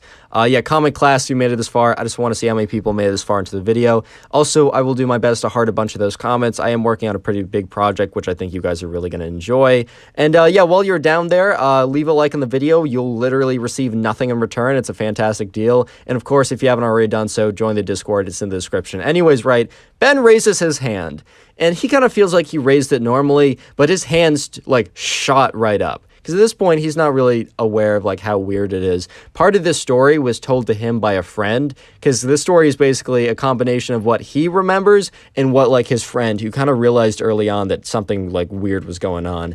It like kind of like what his friend was observing the whole time. But anyways, right, he shoots his hand straight up, and it's like super like abrupt and just like whoosh, goes right up. It is super stiff, straight up, like getting as much attention as possible. And the teacher, remember, this is still early enough into the year, so he's like, the teacher's weirded out by this, but he's like, okay, maybe this Ben kid is just like, that's just how he raises his hand. Because remember, Ben's not the greatest student, so he's never really raised his hand before to answer a question, but everyone kind of turns around to look at him. And at this point, right, Ben realizes kind of that like, okay, maybe this wasn't a good idea, because everybody turned around to look when the teacher said, yes, Ben, because everyone's like, Ben raised his hand. They all look back, and they notice how his eyes are wide, he's profusely sweating, like he's just looking at them back, because like at this point, he doesn't say anything, because he's like, oh my God, they're all looking at me, maybe this wasn't a good idea. And the teacher says it again, yes, Ben? yes? At this point, Ben doesn't hear the second yes. He's just staring back at everyone else in the class that's staring at him right now, and he's just like... Ben is just like, oh my God, they're all looking at me. They're all looking at me. But then he snaps back into it when the teacher, like, he realizes the teacher walks up to him. He had no idea the teacher was walking up to him. But the next thing he notices, Ben looks up and the teacher is standing right above him and is like, Ben, is everything okay? And Ben is like, yeah. Can I use the and he can't get it out. He can't get the word bathroom out correctly. He's like, can I use the bath? Can I go to the bath? At this point, the teacher's just looking at him like, kind of concerned, dude. He's like, Ben, are you good? And he's like, yeah, I'm good. Can I just use the? I'm good. Can I just use? And at this point, the teacher's like, all right, Ben, come with me. And Ben's like, and Ben doesn't really even know what's going on at this point, bro. He has no idea. He's just like, oh, part of him was even like, maybe the teacher's bringing me to the bathroom. Nope, the teacher was not doing that. So Ben stands up, kind of like shakily, and is like, and the teacher's like, all right, come with me. And he like grabs Ben's hand to guide him. Because at this point, right, the teacher is like, all right, this kid is not just like in his normal state. This kid is not just like nervous and can't spit it out, right? This kid's got to come to me. So he grabs Ben's hand, and Ben's like walking to the front. And the thing is, Ben doesn't remember walking to the principal's office. But what Ben does remember is, you know, the teacher grabs his hand and then like colors and flashes and he looks at people's faces and then all of a sudden, right, boom, he's in the principal's office. Ben's friend who witnessed the whole thing said that like Ben was like walking like weirdly down the aisle and was like looking directly at people, like giving them these big wide-eyed crazy stares, and like everyone's like, yo, what is going on? And at this point everyone knew that like something was up, that Ben was definitely not acting like his normal self. And probably because Ben was, you know, influenced to act not like his normal self by a outside force that may or may not have been something that he took voluntarily. Like, they kind of got the drift is what I'm trying to say. But anyways, back when Ben kind of like remembers, like kind of snaps back into it, he's sitting at the principal's office. At the desk, the principal is facing him. And also, Ben's teacher is on the other side with the principal. At this point, Ben is just like, what? Ben is just like so confused and scared because he has no idea like how he like teleported there. He just like feels like he just like kind of like, I don't know, materialized at that point. And the principal's like, Ben, I need you to talk to me. Like I need you to like I need you to hold a conversation with me. Ben, is everything okay? And Ben looks at them and just says, yeah. No elaboration. No, nothing more. No, like, I'm good. I just, like, I don't know. I don't know. He could have even said that, I don't know, he had, like, a panic attack or something, or maybe he was really dehydrated. Like, all the excuses that might have worked, he just couldn't even he couldn't think of them. And he wasn't even going to try to say them, right? He was just like, yep, I'm good. Yep. Well, kind of looks at the teacher and it's just like, all right, like, something's up. And the principal's just like, all right, Ben, like, just sit here. And, you know, the principal steps outside. And it's just Ben and the teacher at this point. And Ben has kind of snapped into it at this point enough to just sense the awkwardness and just how uncomfortable this whole thing is. And he kind of is just like, unknowingly, right? He kind of remembers that he was just like staring at the principal. At the time, he didn't really register. And he could have not been staring at the principal, but he does kind of remember just like intensely staring at the principal, which really, or not the principal, his teacher who's still in the room. And that obviously makes things a little bit awkward. But anyways, right, the principal comes back and is like, all right, Ben, just wait here. Your mom's going to come to pick you up in like 20 minutes. And at this point, Ben starts freaking out. He's like, you called my mom? And the principal's like, oh, so you can speak, kind of jokingly, right? And Ben's like, at this point, Ben starts having like completely freaking out and it starts like kind of like shaking and everything. It's like, and at this point, the principal's like, okay, shoot, I shouldn't have, like, I'm not, like, you're good, like, she's coming to get you. There's nothing to worry about. Everything's going to be okay. And Ben's mom was a good mom, right? But she was worried about Ben, and Ben knew that he was going to be in such a load of trouble when his mom got here. Because she was not a fan of all the shenanigans he'd been up to. He'd also not been a good student, so it's not like he gets a lot of leeway or a lot of like extra chances. And all the extra chances he already had at this point, he had already used. And Ben is just like, oh no, oh no. And the principal's like, oh, don't worry, Ben, just sit here. It's going to be fine. And they all kind of just sit there awkwardly. And the principal and the teacher are kind of like looking at each other and like talking a little bit, and just like one of the nurses of the school comes in. It's just like, hi, Ben, like, my name is nurse whatever. He has no idea what her name was. He can't remember. He barely remembered the nurse even coming in there. But she's like, hi, I'm nurse whatever. If you need anything, let me know. I brought you some water. At this point, right, Ben didn't even realize, but he was beyond parched. Like, he was so thirsty at this point. So he took the water and downed it in like, he feels like it was like 1 second, but probably it was like 10 or 15 seconds. And the nurse is like, oh, you're thirsty. Like, let me go get you some more. So the nurse goes out, gets Ben some more water. He downs that as well. Eventually on the third cup, he's like kind of like sipping the water and no longer is downing it.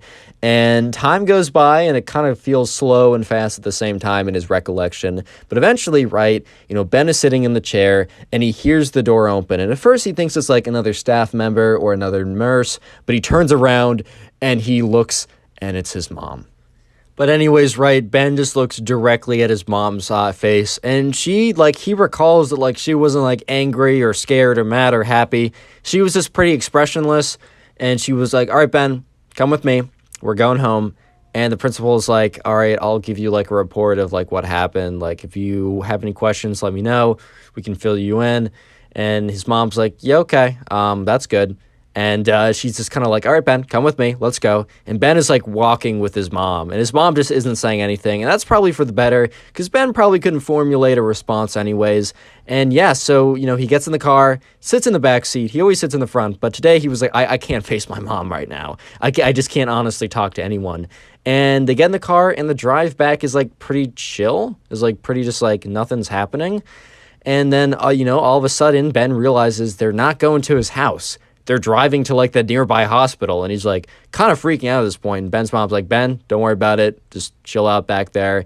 And so they drive to the hospital, and they get there, and Ben's just sitting in the waiting room, just like looking around, staring at people. And, eventually, this nurse comes up to Ben and is like, hey, you're going to come with me.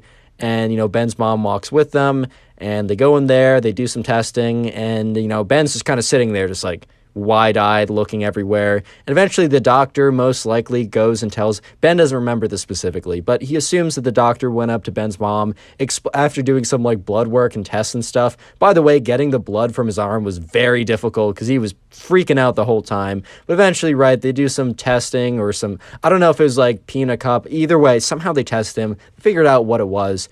And they're just like, and Ben's mom's like, okay. She apparently took it very, very well.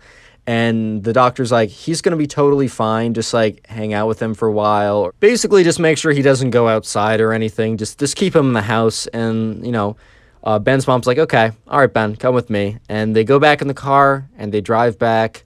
And, Ben's just kind of sitting on the couch. His mom puts on a movie and he kind of just sits there and eventually goes to sleep. And when Ben wakes up, he's like, kind of looks around. He's like, oh, shoot. Because then he remembers everything that happened the day before. And he checks his phone and it's like 4 p.m. in the afternoon. So he's like, oh, okay, whatever. It's like, I must have like been asleep for a couple hours. Then he checks the date and he has to look at it for a little while. He's not been asleep for a couple hours. He's been asleep for like 25 hours at this point. And he goes into the kitchen and his mom's at the table and he's like, Mom, I'm so sorry. And his mom's like, Ben, it's okay. Just promise me, you'll never do anything like that again. And Ben was so shocked. He was sure that she was just going to chew him out. And Ben was even said like, of course, this was like a terrible idea, but I'm kind of shocked that like this is it for the punishment. She's like, Ben, like, I don't know, like you're going to do what you want to do. Like at some point, like, I can't make up the decisions for you. Like, you got to make the mistakes on your own. I'll always be here for you, but, like, it's kind of on you. And that's kind of the end of the story. However, a little mini story afterwards. After that point, Ben started to, like, realize, like, how messed up, like, he'd been and, like, all that kind of stuff and how messed up his life had been for, like, a couple years at this point. And while his grades didn't fully recover and he didn't become an A+ student, he definitely kind of like stopped doing stuff that was like he shouldn't be doing, and he got his grades a little bit better together.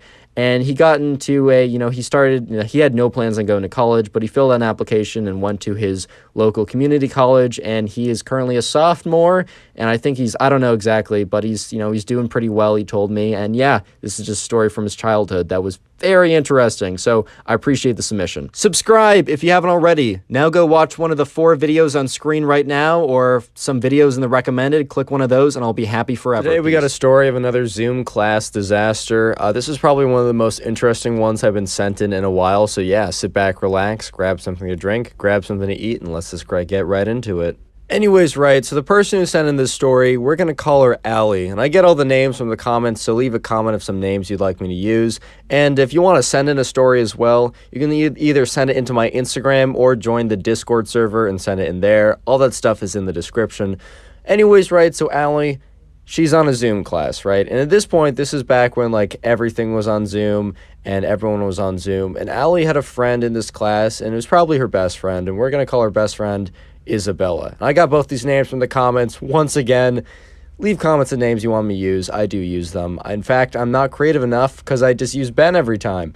Anyways, right? So Allie and Isabella, they're both in this class, and they're kind of bored, bro, I'll be honest. And they really don't feel as if, attending this class is really making, improving their odds of success. Because the thing is, Allie and Isabella, they're both like pretty decent students, bro. Like they got their work done and they had pretty good grades. However, they felt as if like they didn't really need to be in class to do well. However, this was a class that really did count attendance. So if they like didn't attend one day, or didn't attend for many days at a time, or just in general didn't really attend, they would probably not get the greatest grades at all. In fact, like that's part of like participation. Wasn't even really, kids like raising hands and talking or anything. It was a little bit of that, but it was mostly just like you showing up. So Allie and Isabella kind of thought to themselves like, all right, we're doing well in this class. Most of it is like out of class. Like most of the actual grade is like homework and assignments and stuff like that they do out of class. So they're just like, why do we actually have to like show up to class every day? So Allie and Isabella one day were talking to each other, and they were just like, we both like, they're like, I think like Allie brought it up and Isabella agreed that, attending class didn't really feel necessary, and they kind of felt like it was a waste of time. And also they hadn't seen each other in a little while. At this point, right, everyone was on Zoom, but people could kind of like go out if you were proper. We all lived through it. We all know what it was like. But anyways, right, so they wanted to, see each other, but they also were like, okay, class kind of feels like a waste of time. So Isabella suggests to Allie, like, why don't you just come over to my house tomorrow from like 9 to like 4? And she's like, wait, but don't we have like class at like 10 to 11? And Allie was like, yeah, we do, but we don't really, like, the class is pretty useless. How about we show up, mute our mics, mute our computers, and we just hang out the entire time? And Allie at first was a little bit skeptical because she was always worried about like something going wrong or something going wrong with the Zoom class, and basically just she was worried about something going wrong. And in retrospect, Allie was 100% right, but we'll get to that in a second. Anyways, right, so Allie eventually like was like, you know what? Yeah, I kind of been feeling like I've been wasting my time in Zoom class. Like, Isabella, you're right. Tomorrow, I'll come over, I'll bring my computer, we'll both log in, and then we'll just turn off our cameras, turn off our mics, and go about our day, right?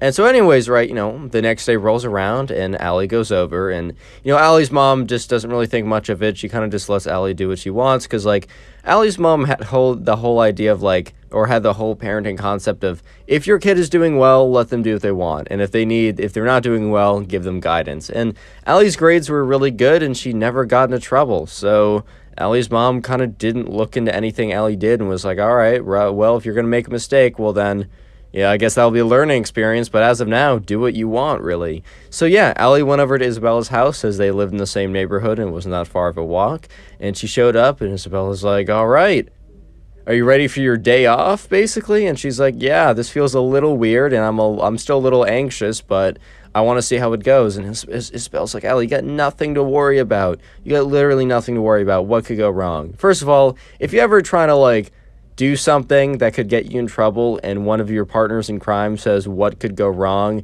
I would say cut it there, cut your losses there, because whatever is going to go wrong is going to go wrong after your partner in crime says that. That's all I'm saying. So anyways, right, the time eventually comes, the class is about to start. So Allie, goes into another room and logs into the Zoom class, and Isabella goes into her room and logs into the Zoom class. And they're both on their computers, and they greet the professor. They're like, "Hey, professor, how's it going?" And the professor's like, "Allie, you have a different background." Like, because Allie had been in the same background every single day. And Allie, it was like, and she's like, "Oh, it's just a different room in my house. I wanted to change up scenery." The professor thought literally nothing of it, because honestly, that's valid, bro. I changed up scenery every once in a while during Zoom classes. Like, I get that. That's legit. So anyways, right, Allie's like, "All right, well, thank you." And then Allie and Isabella both mute their microphones and turn off their cameras. But anyways, right, so they mute their mics, they turn off their cameras, and then they go into the same room together. And, Allie's like, "Oh, Isabella, did you check to see if your camera and mic are muted?" And she's like, "Yeah, I did. Like, they're good." And Allie rushes over to Isabella's computer and checks, and sure enough, like, yeah, the mic is muted, the camera's turned off. And Isabella's like, "Allie, why are you so spazzing out about this? Like, there's literally no reason. You're good." And Allie's like, "I'm fine. I just really don't want to get into trouble." And Isabella's like, "Relax. We're good." And in fact, they were good. The mics were muted, the cameras were turned off. Most kids in the class were muted with their were muted with their cameras off anyways, so it didn't seem suspicious. And Allie and Isabella had a pretty good day. Like, they went through that class just hanging out, doing stuff. This is gonna sound lame, but I don't know what girls do when they hang out, bro. Like, I know what the guys do, because, like, I hang out with a lot of guys. And I don't know, whenever I do hang out with girls, it's normally a group activity and we'll do stuff. So I'm sorry, I'm not going to be great at storytelling for that. They engage in girl activities, which is probably, I don't know, solving quadratic equations, mining Bitcoin, playing with their abacus. That's probably that's my best guess at the moment, dude. I've literally no idea what they do. But anyways, they have a pretty fun day together. And eventually, like, when the class ends, they both go back to their separate rooms. And they unmute them, and they're like, "Oh, thank you so much, like, professor," whatever. And they turn off their cameras, and they leave, and yeah. So that's and they come back together, and Isabella's like, "So that worked perfectly." And Allie's like, "You know what? That went really smoothly. Like, I don't see why we can't do that again." And Isabella's like, "Oh, the plan is to do it again, Allie. You do realize that this is what we're going to keep on doing." And Allie's like, "At first I was kind of wary about this. Like, I didn't know how I feel, but honestly, like, this kind of feels foolproof." Which, by the way, I said this earlier, if someone in your heist says this is foolproof, nothing could go wrong, or we're invincible, dude, you're in for a lot of trouble. That's all I'm going to say. Real quick, if you hear this, comment Zoom. I just want to see how many people made it this far into the video, as I do appreciate the watch time. I'll try and heart a bunch of comments too. I'm busy building something right now, big secret coming up. You guys should really like it. Also, it's your lucky day, because I'll leave everyone who leaves a like on the video will actually receive nothing. And if you want 0 seconds of good luck, make sure to join the Discord in the description. Anyways, back to where the story gets interesting. So anyways, right, Allie and Isabella do this for a couple days. They don't just do it for a couple days, they do it for the rest of the week. And, whenever you do something successfully, you probably get a little sloppier. You get a little cocky, right? You don't really check as hard. You don't really check as closely. And, you guys can probably, by the title, realize that, this didn't go smoothly the entire time, that things didn't go well after a while. But anyways, right, so, this is just probably, I think, around 2 weeks into Allie and Isabella doing this every single day. They've had a lot of fun hanging out together, right? And there are other classes they take. They do not have one class. So whenever there is a class they do actually have to take, they'll actually do it in the room or whatever, because they're hanging out for the whole day and they have separate rooms, so they could actually take classes that they have to take. With this class, they basically meet in almost every single day. This one they don't actually have to do. And Allie and Isabella are starting to realize that there's multiple classes they do that they don't actually have to show up and participate in to get a good grade. Because they're not slacking off, man. They're just kind of maximizing their time, They're trying to get a good grade, but also not, do stuff they don't want to do. But anyways, 2 weeks into the process, same class, same deal as always. Allie and Isabella, they go into separate rooms, and they say, "Thank you so much," not thank you so much, but they're like, "Good morning, professor," or teacher, or whatever. And then they turn off their cameras, they mute their mics, And then Allie heads over to Isabella's room. And as always, Allie walks into Isabella's room, and Isabella's like, all right, like, do you just want to hang out for now? And they're like, yeah, sure. And Isabella's like, oh, actually, like, there's this pretty cool show, like, it's on Netflix, I'll put it up. So basically, Isabella's still in her Zoom class, and the Zoom class, like, is on her Mac. And her Mac is on her desk, which is in her room. She also has a bed in her room. Because she sleeps on, well, yeah, Connor, because she sleeps on the floor, bro. Congrats, great observation. No, but seriously, bed in her room. I'm trying to, like, paint the picture here, guys. I'm sorry. Bed in her room, and they both sit on the bed. But then there's also, right, there's also a TV that's, like, facing across from them. So, like, you can see the TV when you're on the bed. But also, the desk is right across from the bed. So they're sitting on the bed, watching the TV, and also they're occasionally just, like, looking at the Zoom class, they're muted, and their cameras are off. They thought. So right now, Allie and Isabella are both on Isabella's bed. They're both kind of, like, looking on their phones, but also watching a movie. And yeah, they kind of, like, occasionally look back at Isabella's desk, which is facing right across from them. They look at the Zoom class or whatever, and kind of think nothing of it. And at this point, right, Allie, she's just on her phone, looking at Instagram or whatever, when she gets a text notification from someone in her class. And she's just kind of like, okay, like, that's weird. And she opens up the text message, and when she reads the text message, her heart just drops. Because the message reads, yo, like, Isabella's camera's not off. Like, I can see you, like, on her couch, like, on your phone. Like, yo, you gotta fix that. And Allie's just, like, doesn't want to seem panicked because she doesn't want to, like, make a scene, right? But obviously, it's now apparent to her that Isabella, in her either cockiness/sloppiness, didn't completely turn the camera off correctly. She probably muted the mic correctly because, that would have, like, given it away much faster, but did not turn off the camera correctly. So right now, the entire class, including the teacher, could see her and Isabella sitting far away on Isabella's bed on their phones, not paying attention. So at this point, Allie, like, leans over to Isabella and is like, hey, like, we got a problem. And Isabella's like, what? And Allie's like, don't freak out because we don't want to make a scene. And Isabella's like, what? And Allie's like, hey, I just got a text message and I'll just show you what it is. And Allie, like, takes her phone, like, kind of, like, shows it to Isabella, and Isabella's face drops as well. Because, right, they don't want to get caught. These two girls have never gotten in trouble before. They're just farming the system to get good grades and not pay attention, And at this point, right, they're like, shoot. And Allie's like, I don't think the teacher's noticed us yet, because the teacher definitely is the type of teacher to call kids out if they would have done anything like this, right? So Allie's like, I guess the teacher didn't notice. And, Isabella's like, well, the teacher is going to notice when we make a lot of commotion and run up there. Because, like, the teacher has, like, a view of all the screens, and unless there's, like, really... So their theory is, like, if there's sudden movement, like them running up to, like, turn off the camera, like, then he'll notice the sudden movement and call them out. But at the moment, the reason why they were never called out before is, they were just sitting on the bed. For some reason, he didn't notice Allie walking into the room, but I guess that movement wasn't sudden enough or he just wasn't paying attention. But either way, it'd be a pretty big risk to go and, like, turn off the Zoom meeting. Either way, Allie kind of looked at Isabella and was like, I'm going up there to turn it off. I'll be sneaky. I'll be slow. Don't worry about it. And Isabella's like, is it worth the risk? And Allie's like, well, we can't have the camera on like this. He's eventually going to look down and see it. Isabella's like, all right, good luck. So Allie gets up, slowly, just normally, goes up, sits down at the desk, and turns off the camera. And Isabella's like, oh my God, that was way too close. That was way too close. And Allie's like, yeah, that's too close. If we're doing this again, we need to triple check. So anyways, Allie goes back into the other room, is just kind of like sitting at her computer and still kind of freaking out a little bit. And eventually the class ends, and, Allie and, Allie and Isabella, I forgot the name, I'm sorry, Allie and Isabella, they unmute their mics and they say, thank you, Professor. And the professor didn't say anything. So they kind of feel like, oh, we just got off the hook. Yep, they did not get off the hook. A little spoiler. They realized they did not get off the hook when about 3 hours after the class, Isabella called Allie in. She's like, Allie, you need to come in here right now. And Allie's like, shoot, what happened? Not even thinking about the class at all.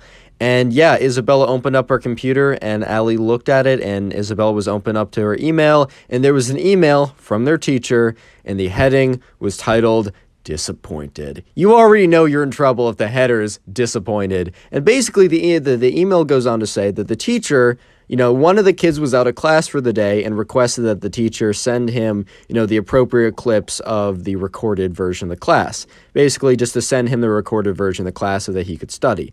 And so the teacher went back, found the recorded file, and watched a little bit of it, and watched enough of it that he saw, Isabella not turning off her camera, Allie walking in, and then proceeded to watch enough of it to realize that those two had just been, hanging out the same house, pretending to be in class, but really just sitting on each other's beds, on their phones. And the teacher says, hey, you two are really good students. I'm not going to get you in trouble. But, one, I'd like an apology because I feel a little disrespected. And two, this just can't happen again. So obviously, Allie and Isabella, they go up and they go write up some pretty big, apology emails saying that will never happen again. And Allie and Isabella, by the end of the day, say, hey, I think we're just in too deep. I really Allie's I like hanging out with you, but we just can't do this again. On a non-school day, hit me up, let's do this again, but I just can't do this again in a school day. Isabella completely agrees. Subscribe if you haven't already, and now do me a huge favor and click on one of the 4 videos on screen or some of the videos in the sidebar, and I'll be very happy. In today's story, the subscriber takes something she really shouldn't have, and she has to go to a family dinner afterwards, and it goes absolutely terribly. This is probably one of the most interesting stories I've ever received, so yeah, sit back, relax, and let's get into it. So we're going to call the subscriber who sent in the story Phoebe, which, by the way, leave a comment for a name you want me to use. I got the name Phoebe from the comments. And Phoebe, she sent in this story, and if you want to send in a story, you can do so to my Discord or Instagram. Both are in the description. And yeah, so anyways, right, so this was just started off as a normal Saturday, right? Wonderful day, right? Who doesn't like themselves a good Saturday? So right, Phoebe's a good kid, but she tries some stuff every once in a while, and I will publicly say, do not try stuff like this. Do not get into this. Maybe it won't go bad for you, but there's always a chance it will, and I just want you guys to do well. But I think this story is interesting and maybe an example of why you shouldn't get into this stuff. So yeah, anyways. So, Phoebe was someone who, would mess with this stuff every once in a while, but genuinely, wasn't doing it, every day or something like that. But anyways, right, Phoebe, one day, she was just it was one Saturday, so it was a weekend. She was just kind of hanging out until she got a text from her friend saying, hey, do you want to come over quickly? So they all lived in the same neighborhood, so Phoebe could literally just have a 5-minute walk. But Phoebe said, hey, what's up? Why do you want me to come over? And the friend is like, I have something cool to show you. And Phoebe's like, can you say what it is? And the friend just says, surprise, come over. So yeah, Phoebe, gets up, walks 5 minutes over to the friend's house and, greets the friend at the door. And the friend's like, hey, what's up? Come up to my room. But anyways, right, Phoebe, goes up to her friend's house and, the friend said, hey, come up to my room. So they both go up to, Phoebe's friend's room. And, Phoebe was kind of just looking around, just so what's the surprise? And Phoebe's friend says, take a look at this. And she reaches over to her backpack, kind of rustles around for a second, and opens up one of the interior pockets. There's a interior zip-in pocket in the backpack, reaches in and pulls something out. And Phoebe looks at it, and it's just a bag with little white dots inside. And Phoebe's just I don't know what that is. And, her friend's like, oh, Phoebe, do you want to have a fun experience today? And the thing is, right, Phoebe's just all right, well, there's nothing I have to do later today. So, I'm chilling. Things are pretty good. And at this point, right, Phoebe, she was kind of bored. She didn't have anything planned for the day. She's going to do her homework tomorrow anyways. So she was like, you know what? Yeah, sure. Because at this point, right, obviously Phoebe would not take this from a random person, but she was very good friends with this person who, went to very specific people and made sure that the stuff that she got was not going to mess her up as well.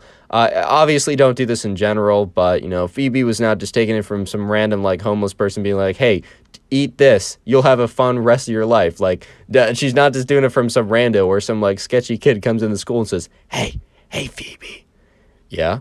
Take this. No, don't. She's not like that. It's still not good to do that in general, but at least she's not like that guy, right? Anyways, right, so Phoebe, she ingests the magic thing. I'm not going to get into it any more than that. And she was feeling fine. She's like, all right, well, I think it's probably best that I go back home. And, Phoebe's friend's like, haha, yeah, just let me know what happens. Keep me updated or whatever. And so, yeah, Phoebe walks back home and doesn't really feel anything. Most likely the effects of this will take a little while to hit in, but when they do, they definitely do. Anyways, right, so Phoebe gets back to the house and, she sees her mom, grinding away in the kitchen, bro. Like, her mom was going, like, full force, like, getting food ready, washing dishes, and she kind of looks at her and she's like, Mom, like, why are you going so, like, what, like, why are you making so much food? Is, like, because, like, her mom wasn't someone who'd, like, make food for the week or anything. I don't know if that's a thing the parents do sometimes, because, like, I know, I mean, my mom does it, like, occasionally, like, she'll make stuff for later, but, like, Phoebe's mom was making food what seemed like for, like, the entire week, and this was just not anything that was normal, right? So she kind of went to her mom, she's like, Mom, like, why are you making all this food? And Phoebe's mom's like, oh, I'm so sorry, I forgot to tell you, we're having your grandparents over for dinner tonight. Phoebe just kind of looked at her like, you gotta be kidding me, bro. You gotta be seriously kidding me, bro. She didn't actually say that, but she was just like, oh, ha, really? So anyways, Phoebe's like, oh, when are they coming? And her mom's like, they're coming at 5. And Phoebe looks at her phone, and it is 1:30, and she's like, okay, Mom, okay. And her mom's like, I expect you to be there. And Phoebe's like, yeah, oh, okay. At that point, Phoebe should have said, like, oh, I was already planning on going to, like, you know, my friend's house or something. Or Phoebe should have just, you know, I mean, it was a tough position for Phoebe anyways, but the fact that her mom didn't tell her beforehand, she might have been able to get out of it, but only might have. But obviously, her mom was definitely wanted Phoebe to be there for, you know, her grandparents' dinner. She doesn't see her grandparents often, etc., like that. But, yeah, so Phoebe went upstairs and was like, all right, I just got to get through this. You know, it's in 4 hours from now, or 4.5 hours from now.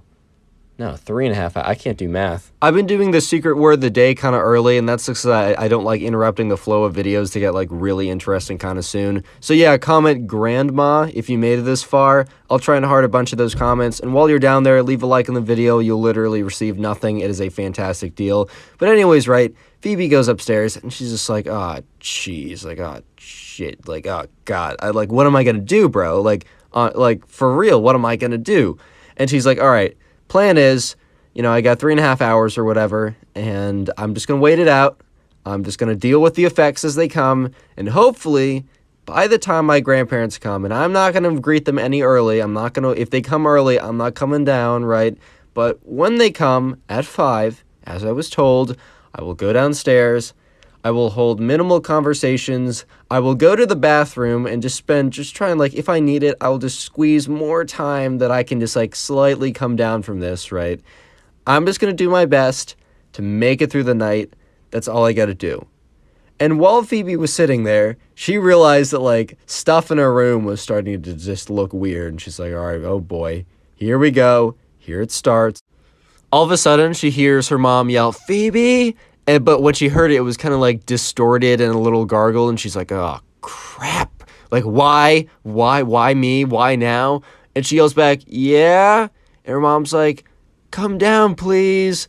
At this point, Phoebe's like, okay, you know, I'm not too far into this. I can make this. I can survive. So Phoebe walks down the stairs and is very carefully walking down the stairs, because they're looking a little colorful and a little strange, and she's afraid that she's going to step on a stair that doesn't actually exist, if you know what I mean. So she gets down there, and she just looks at her mom, and her mom's like, Phoebe, are you okay? And Phoebe's like, yeah. And Phoebe's mom's like, you're looking at me very strangely. And Phoebe's like, no, I'm not. And her mom's like, all right, whatever, right? Can you just, like, help me, like, just bring this outside, bring it into the trash, and just come back? Anyways, right, so Phoebe grabs the trash and is just looking at it, and it's all, like, colorful and weird, and she's like, oh, God. So she goes outside, and is just, like, walking, and it feels like she's walking for, like, 3 hours at this point. And, you know, she's just kind of, like, walking around, and she completely forgot what she was doing with the whole thing of, like, trash in her hand. And she goes around, she's just kind of, like, walking, she's just exploring the outside, until she hears her name, Phoebe! And she turns around and her mom is like, what are you doing? And Phoebe kind of, like, snaps into it, kind of, and realizes that she's a bag of trash in her hand, and she's literally walking around in the neighbor's yard. She's like, sorry, got distracted, and then, like, walks back, puts the trash in the trash, and is like, all right, Mom, I'm not feeling so well. I'm going up to my room. And her mom's like, okay, then. Her mom's a little suspicious at this point, because, like, she had never caught Phoebe doing anything in the past, but she had her own suspicions, and Phoebe was definitely acting a little strange at this point. And, yeah, she definitely had the right to be suspicious, because Phoebe was acting very, very weird, to say the least. Like, she was definitely, like, she kind of, like, spacing out. Obviously was just walking around randomly in the neighbor's yard with a bag of trash. If that does not seem a little suspicious to you, then you're not paying attention. I don't know how else to say it. But anyways, right, Phoebe goes upstairs and is kind of just chilling for the next couple hours as kind of, like, her experience becomes more intense. And the problem was, right, she had no idea, like, she had no sense of time at this point. She had no, like, idea of, like, what time it was actually going to be. Because, you know, what felt like 10 minutes to her, you know, she checked her phone and it was like 4:50 or something. It was basically 5 o'clock, and she was at no point, in no way at all ready to go downstairs. But she's just sitting there, starting to panic a little bit, because she's realizing that she's in no condition to go downstairs. And she's not about to tell her mom, because her mom really has no explicit idea that she does stuff like this, and she knows that she's going to get completely whipped, like, completely destroyed. Like, she will get grounded for the next, I don't know, 5 years if her mom ever figures this out. So she's just sitting there kind of just nervous. And then all of a sudden she hears her mom yell down, "Phoebe, your grandparents are here." And she looks at her phone and it's like 5 minutes before, and she's like, of course, grandparents didn't even give me 5 more minutes to prepare. I mean, it's not like they knew, but whatever. So she goes downstairs and her grandparents are down there, and she's like, "Hi, Grandma." And her grandparents are like, "Hi, Phoebe?" Because imagine, right? You're going to see your grandkid. You're so excited, and you walk in, and normally they just kind of look at you, smile, and say hello. But all of a sudden, they look at you with the wide eyes, look at both of you, and scream, "Hi, Grandma!" And her mom is like, "What the fuck?" And her mom's just like, "What?" So her mom responds, "Haha, someone's acting funny today," because, like, someone's a comedian. And Phoebe, for some reason, it was obviously because of the state she was in, but for some reason, she thought this was the funniest thing she'd ever heard. So she just bursts out laughing and does not stop laughing. At this point, her grandparents at first, like, smiled, and then they just stopped smiling after, like, 10 seconds of her laughing. Because right at this point, her grandparents are like, all right, something's up. And her grandmother, like, turns to, you know, her mom, and she's like, yeah, like, something's up. Like, I think we should call an ambulance. Her mom's like, I have no idea what's wrong. Like, she's never like this. I think that's a good idea. And Phoebe at this point has no idea what's going on, because she just can't stop laughing at this comment that she finds uncontrollably funny at this point. Obviously, in retrospect, it was not even funny at all. It had no humor. If anything, it was a comment out of concern. But she thought this is the funniest thing ever. And she just keeps laughing, and she has no idea what's happening as her own grandmother calls an ambulance. So she just sits there, and her grandparents and her mom are not acting like, what's going on? They're not freaking out. They're just very calm. They're like, let's go sit in the living room. So they all go over to the living room, and Phoebe's still kind of giggling a little bit at what's going on. And Phoebe's not paying attention to anything. She's kind of staring off into space and just, like, kind of looking around and kind of just staring off into, like, one of the paintings in the room. Because at this point, if you can only imagine, yeah, it's pretty interesting to look at for various reasons. But anyways, right, all of a sudden, Phoebe feels like her grandmother, like, grab her arm, not aggressively or anything, but just enough to, like, guide her. And Phoebe just kind of goes with it, because she's like, all right, whatever, it's just grandma. And they walk outside, and she's just like, all right, whatever, it's just grandma and I walking out. Oh my God, there's an ambulance. And she looks at it, there's paramedics, there's an ambulance, there's flashing lights, and she's like, okay. Was I obvious? Was I that obvious? And she's starting to wreckle, because she's starting to come down a little bit, and she's starting to realize, oh no, I did just laugh hysterically for 2 minutes at a joke that wasn't funny or even a joke. Yeah, I did scream, "Hi, Grandma," to both of them, and it was very weird.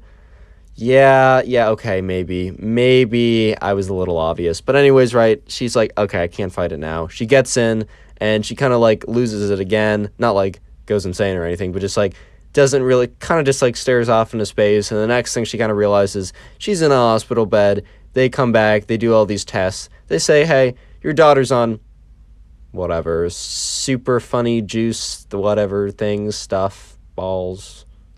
Bro, I'm not trying to get thunderbolted.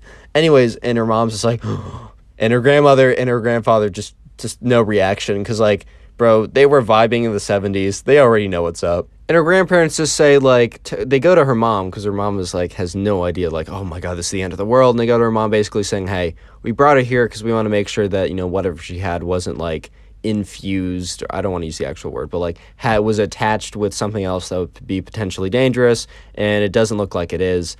You should definitely talk to your daughter and make sure she doesn't do this in the future. But like, she's not a bad kid, obviously. I mean, her grades are good. She seems to be like she's a good kid, right? Don't take this the wrong way. But you should definitely talk to her, make sure she doesn't do this again. And her mom's just like, kind of like, her mom says, like, I don't really know. Like, I don't understand this stuff, obviously. And maybe you do, Mom, ? What? And her mom's like, hey, your dad and I lived in the 70s. We've been through it. Like, you know what? We'll have the conversation with her. And at this point, Phoebe was kind of paying attention, and she's like, oh, no, I have to talk to my grandma about this?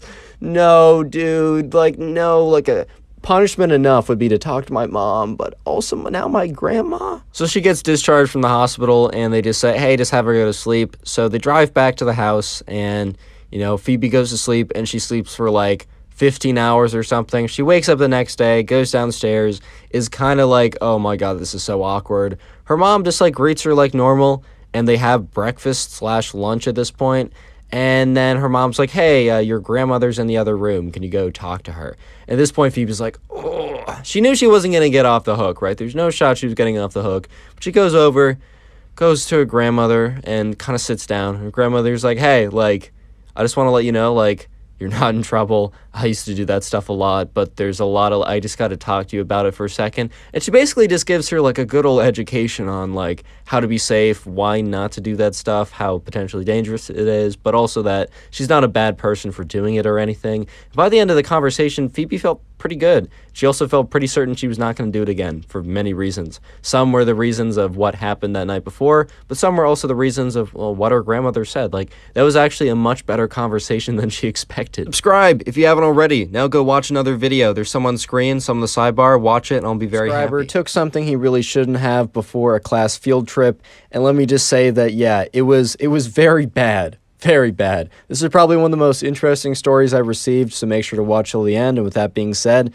sit back, relax, leave a like to claim your free nothing, and let's get right into it. If you want to send in a story too, you can send one into my Instagram or the Discord server. Both are in the description of this video. So today's subscriber we're going to call Jeffrey, and I got the name from the comments, so leave a comment for a name. Anyways, right, so Jeffrey, he knew that he was going on a class trip, and Jeffrey was a senior in high school. At this point, right, he already got into a college. Like, he was really cruising at this point. If you ever heard like the phrase senioritis, the phrase senioritis basically means, or basically refers to seniors in high school who already know what they're doing, and also really their grades don't matter anymore. I mean, for a lot of colleges, they will continue to kind of monitor your grades. And if you slip below a certain percentage or certain decrease, that they might reconsider admissions, and that's like part of the deal or whatever. But in most cases, your grades can slip at least a little bit, and no one's going to really care, and it's honestly not going to matter.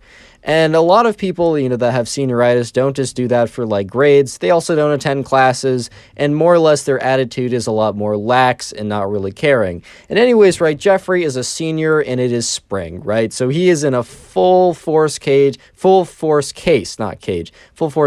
senioritis.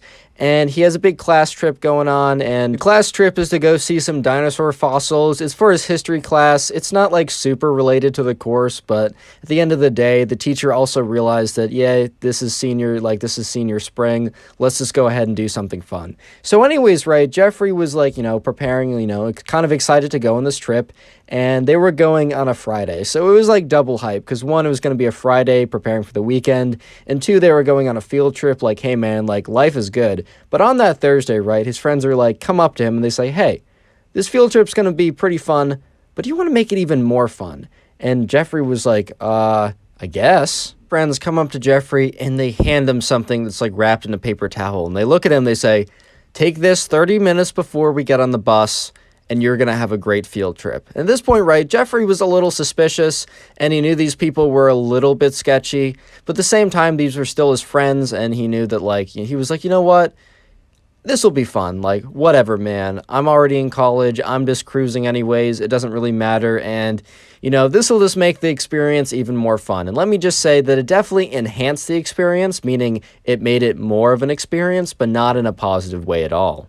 So at this point, right, the next day rolls around and Jeffrey's in a math class because he has a math class before the history class. And while he has other classes after the history class, he was able to opt out of them because, the teacher requested that he did and told all the teachers, no, it's legit. We're going on like a field trip. He's not just skipping.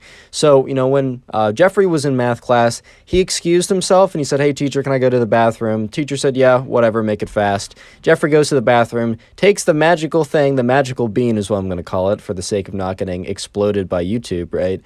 Jeffrey takes the magical bean in the bathroom, goes back to class, sits there, waits for the rest of the 20 minutes of class, is not really feeling anything, and is like, oh, did they just give me a dud or something? He said, whatever, right, it's going to be a good field trip. So eventually, right, the bell rings, he goes to history class, and he meets up with all of his friends, and his friends is like, hey, man, did you take the thing? And he's like, yeah. His friends look at him like, all right, man. Any minute now. And he's like, oh, okay, so it wasn't a dud. They're like, no, it takes a second, man. It takes a second. So he's like, oh, okay, whatever.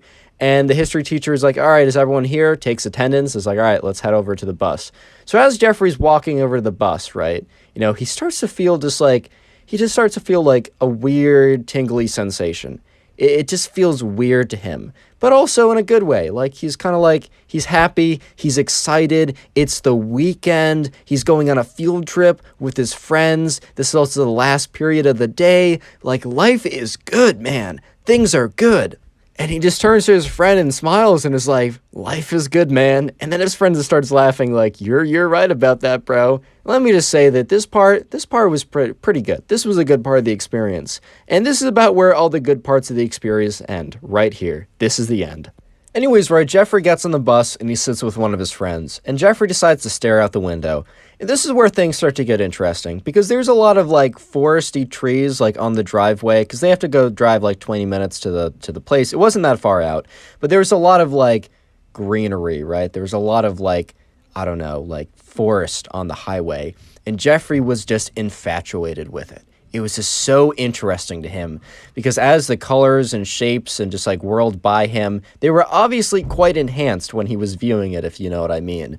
They were just so vibrant and they were kind of like making up kind of like a life of their own, bro. Like they were kind of twisting and turning, and it almost felt like they were there with them, like they weren't just a tree, like it was there as well, which was kind of a weird feeling, and he just couldn't stop watching them, even though he started to feel a little bit more and more uncomfortable as time went on, as if like these trees were trying to like talk back to him or something. He didn't like, he remembers not actually hearing anything from these trees, because when you hear trees talk to you, it's time to run, but no, he just saw them, he's just like, he felt like there was like, that they were kind of alive there with them more than like actually, technically being alive as plants are. And eventually, right, he's startled and he kind of like turns around because he feels this feeling on his like back, and it's like multiplied, and kind of like this feeling, kind of like this touch sensation radiates through his entire body. And he just realizes that his friend put his hand on his shoulder to say, hey, come on, let's go. And at this point, Jeffrey's in a different planet, bro. He's seeing colors, bro, at this point. No, but anyways, he's like, Jeffrey's like, oh, okay, that's good. And his friend's like, come on, man, like, let's go. We got this. And at this point, Jeffrey's starting to realize that maybe this was not a great idea. Maybe this was not the greatest idea he's ever had. And then perhaps this could end badly. So the good thing about this trip that they were going on was that it was to a dinosaur fossil museum type place, but it was really like outside, outdoorsy, because they didn't like, these weren't like fossils that were chipped away from somewhere and were placed in a museum. This was actually kind of like an outdoor place that used to be like a swamp or a bog a very long time ago, and they got a lot of footprints, and the whole idea was you and your party would walk around in this enclosed area, and it was outside, and you're able to see all the dinosaur footprints. So it wasn't like, so basically, right, Jeffrey and his friends could venture out and not like be in a confined space where they'd be more likely to be caught or whatever. However, this also meant that Jeffrey and his friends could venture out. which is very bad. That's also not very good. So this is where things start to get interesting, and I don't want to interrupt the flow. So today's secret word is door. Yeah, it has literally nothing to do with the video, but it used to be the old saying, and I have you guys comment on all my videos, so I'm bringing it back for today. So comment door down below. I'm going to filter the comments by, comments that have door in them. I'm going to heart a bunch of them. If I don't get to your comment, don't take it personally. I got a lot of homework to do, but yeah, I'll do my best. Anyways, back to the story. Anyways, right, Jeffrey and his friends, they make their way to where the rest of the group is, and the entire group with the teacher leading the way moves kind of to, where the dinosaur, like, footprint museum type thing is. And the teacher kind of goes to them and says, hey, everyone, gather around. So they all kind of gather around. At this point, Jeffrey and his friends are barely able to follow directions or follow instructions, but they're able to follow this. And they also hear the next thing that the teacher says. The teacher says, all right, guys, I don't really have anything planned today. Feel free to wander around and look at what's cool. And this was both a good thing and a bad thing. It was a good thing because, Jeffrey and his friends could, escape, being viewed all the time, but also that meant they escaped being viewed all the time. So the positive was, oh my God, my voice just collapsed in on itself. Anyways, right, so the positive was, right, they weren't going to be caught right away, but the negative was that they had no supervision, and they were definitely not in a position to supervise themselves. So anyways, right, Jeffrey and his friends, they get together, and they start just, like, exploring around. And let me just say that it was a very interesting experience because they were just like going around touching things, looking at things. They all found a fossil. And like when Jeffrey saw the fossil, like it was like a fossil of like a fish or something. He swears the fish was still like swimming in a stream. However, it was like very clearly a fossil in rock, right? But that's just what Jeffrey remembers. I mean, he's like, yeah, okay, my memory might be a little altered. Maybe, I don't know, perhaps. But things start to turn bad when Jeffrey kind of like, he's staring at this one rock, this one fossil, for what he didn't think was a long time, but it was apparently like 5 to 10 minutes of just intense, like, admiring of this rock. And once he's done, he looks up and he looks to his left, he looks to his right, he turns around him, and his friends are gone. No, and he like scans around like much like wider distance. There are people around him. He's not alone right now, but he doesn't recognize any of them. They're all tour groups from, there's like an old like couple with their grandkids most likely. There's like a married couple with like kids or whatever. None of the kids in his class, none of his friends, the teacher, they're all gone. They're all not there. And he starts to freak out. He's like, did they all leave me? Like, where did they all go? Anyways, right, so at this point, Jeffrey starts to panic because he's separated from his group and he doesn't know where anyone is. And obviously, he can't just, like, it would probably be pretty easy for him normally to be like, oh, let me just, like, find them. But at this point, right, he's not in the best condition to be finding anyone. He's kind of just struggling to get by as it is. So with this kind of induced sense of panic, all like them, like how everything around him used to be like mysterious and interesting and colorful, it all kind of became like super stressful, and he became very anxious as like everything around him started like, it almost felt like it was closing in on him because like everyone he knew was like, they weren't around him, he was gone, and all of a sudden he was all alone by himself. So he starts wandering around, and he's just kind of walking around frantically. And, he kind of, like, looked around, and the people who looked back at him kind of gave him this face of, like, is this kid okay? Is this kid gonna attack me? Like, because, like, Jeffrey was, like, when he was running around, he was not doing so, like, discreetly. He was, like, sprinting around, wide-eyed, just like, where is everyone? Where did they go? And Jeffrey even went up to some random people saying, hey, like, where did they go? Where are they? And the people would be like, I don't know, sir, I'm sorry. And Jeffrey would like run away to like a different corner trying to find them. And at this point, right, when, Jeffrey thought all hope was lost, he checks his phone because his phone starts buzzing. And, who's calling him? His friend. Obviously, he should have thought to do this before, but, as I said before, he's not necessarily in the mental space to be coming up with the best ideas ever. So, yeah, he could have easily called him before, but he didn't. But anyways, he's like, oh, my God. Yeah, he picks it up. He's like, hello? Where are you guys? Where are you guys? And he's like, where are you? And, Jeffrey's like, I don't know, man. And his friend's like, can you describe the environment around you? And Jeffrey says, there's this really big red tree, and it was like a tree with very specific color of leaves or whatever, and the friend's like, I know exactly where you are, don't go anywhere. So anyways, right, Jeffrey's kind of like waiting around there for a second, still kind of like paranoid and worried that like the friend would never come, as like, I don't know, the monsters in the walls would come out and get him, or the dinosaurs would come back to life and eat him or something. And as Jeffrey's like waiting there, starting to like really worry, his friend comes up to him, grabs him by the arm and says, dude, we have to go. Everyone's waiting on the bus. And that just like completely freaked Jeffrey out. He's like, for how long? For how long? And his friend's like, dude, they're just filing on now. If we get there, it's just going to seem like we're late, but it's not going to be suspicious. You need to come with me. Do not act weird. Do not look at anyone. Do not respond to anything. Because at this point, Jeffrey's friend was much less on, or he was just doing better, or he was more with it than Jeffrey was. So he kind of like took control. So they start power walking back to the bus. And eventually they get there and Jeffrey's friend's like, good. Because kids are still getting on the bus. So he grabs Jeffrey and they get in line. And they realize that like they have to check in. So that means they have to pass the teacher, look him in the face, say their names. And Jeffrey's friend is like, dude, okay, this is going to be really risky. He's like, Jeffrey, I need you to just do something for me. Jeffrey's like, yeah, what's up? I need you to do a very simple thing normally. And Jeffrey's like, okay. His friend's like, Jeffrey, I need you, when we find the teacher, look at the teacher, say, Jeffrey. He'll check you off, and then I need you to walk to the back of the bus. And Jeffrey's like, okay, I can do that. So anyways, right, they get to the bus. Jeffrey's friend goes first, and he turns around before he's like, Jeffrey, please, man, just do it for me. And Jeffrey's like, okay. And Jeffrey's friend, he goes there and does what he needs to do. And then, eventually it's Jeffrey's turn. And Jeffrey, goes up, looks at the teacher. The teacher looks up and then quickly looks down because he's busy, like ticking off names. And he's like, oh, Jeffrey, like, what's up? You can go to the back of the bus. So Jeffrey doesn't even need to say anything. And he barely looks at the teacher, which is pretty lucky because Jeffrey had a very weird look on his face, if you know what I mean. And so Jeffrey walked to the back of the bus where he was sitting with his friend. His friend, like, sees him, is just like, dude, how did it go? What happened? Are you good? And Jeffrey looks at him, gives him the thumbs up, and just sits down.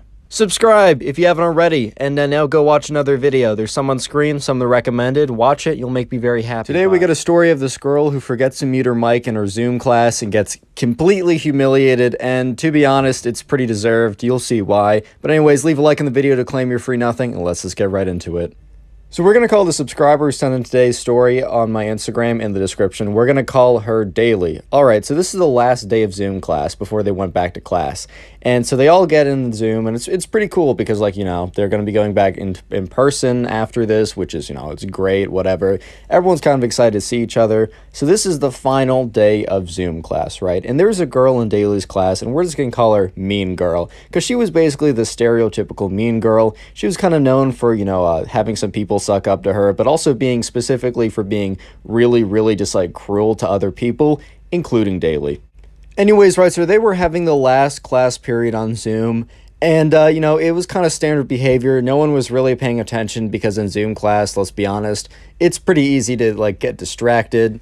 And anyways, everything was going as normal, but then the thing was, right, the mean girl, right, she forgot to mute her mic. And that was always a huge fear of mine when I was on Zoom class. I was never doing anything suspicious. I was never doing anything that, like, would be bad if my mic wasn't muted. But I was always still terrified. I would, like, triple check, quadruple check. And I also wouldn't do anything that, if the mic happened to be on because I didn't check it a fifth time or something, I would never do anything that would get me in trouble like this girl did. So anyways, right now, Daily's kind of sitting there spacing off. And she's looking, she looks up and she sees the mean girl, and she sees that the mean girl is not muted, which was kind of weird because, like, the mean girl had, like, spoken up to answer a question in class, kind of get those participation points. You got to grind those sometimes. But then, normally when that happens, you just mute afterwards because, like, you're not going to be saying anything. So at this point, the teacher was kind of giving a lecture, so everyone else was muted except the mean girl, which Daily was like, oh, looks like she forgot to mute her mic.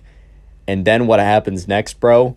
So unlucky for the mean girl, but I mean, hey man, you kind of had it coming. You kind of had it coming when you were a jerk to everyone for like 6 years.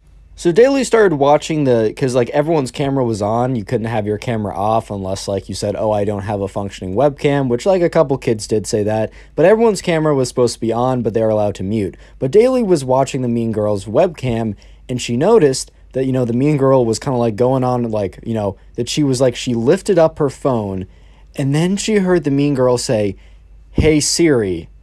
And at this point, right, Daly was like, "Oh no, bro." Like, "Oh no, bro." And the mean girl goes on to say, "Hey Siri, text," and then, I don't know, let's just call her Audrey. It's one of her friends, right?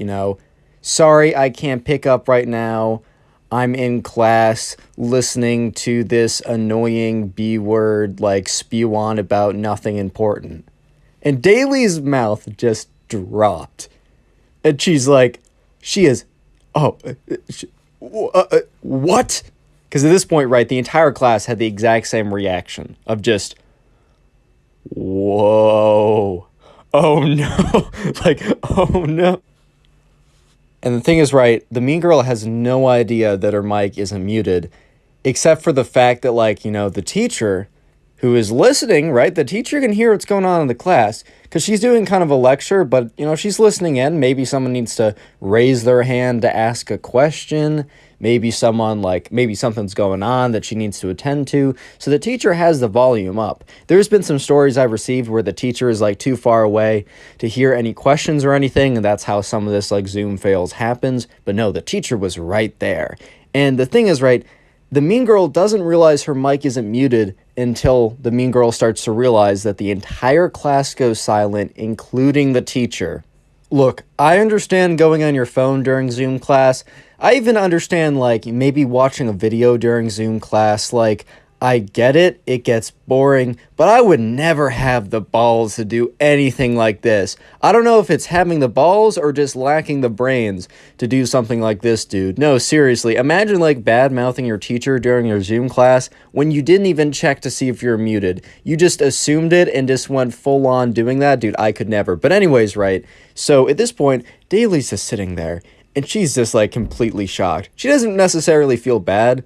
Like, I'll be honest, like, she doesn't feel bad at this point because she's like, nah, this girl had it coming. But she looks up at the teacher, and the teacher just, is basically lost for words at this point. And, but not for long. The teacher will not be lost for words for long. Because, Daly, is looking at the mean girl and starts to notice that, like, the mean girl's face is starting to turn to a face of shock as the mean girl starts to realize that, her mic was not muted when she called the teacher, like, an annoying B word, bro. You can't be saying that, dude. You just can't be saying that.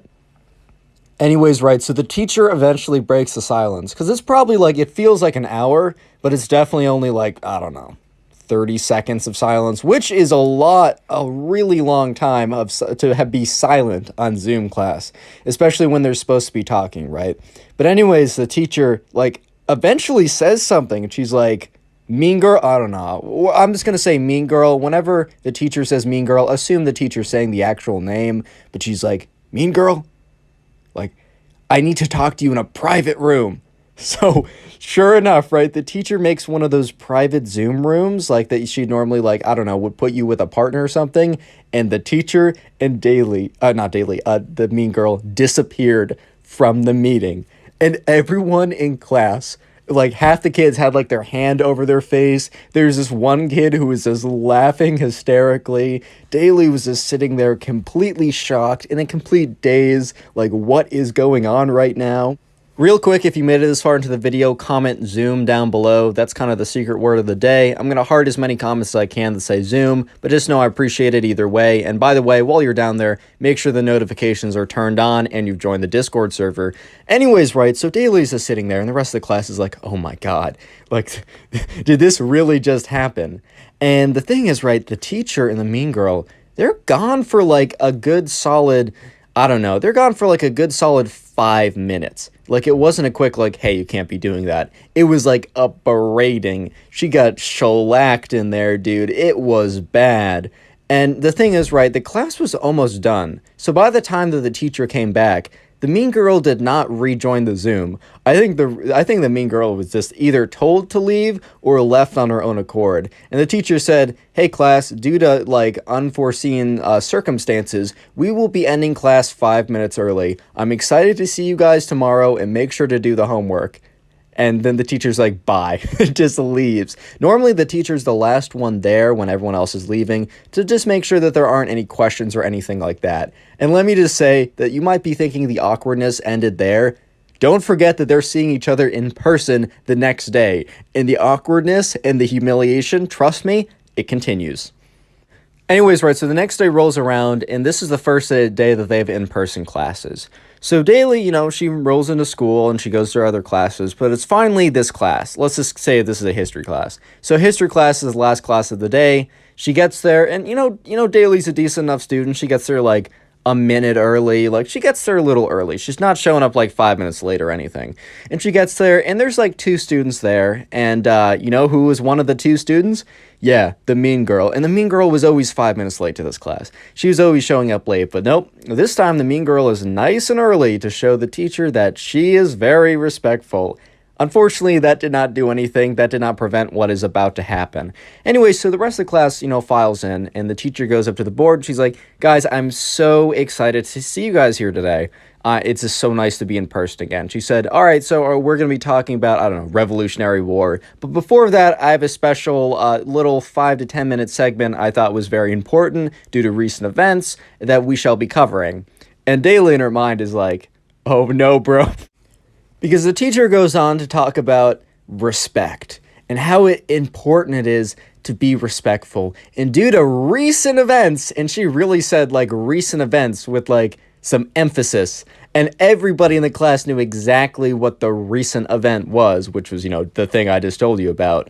And she's like, respect, it's a building block of the community. If you don't respect me, I don't respect you. And look, the mean girl, bro, she's just trying to be as small as possible in the corner. She got there early to try and flip the tables a little bit, try and be like, I'm respecting you. Nope. No, she's trying to shrink away at this point. And the teacher goes on for like 10 whole minutes on this tirade. And Daly is sitting there.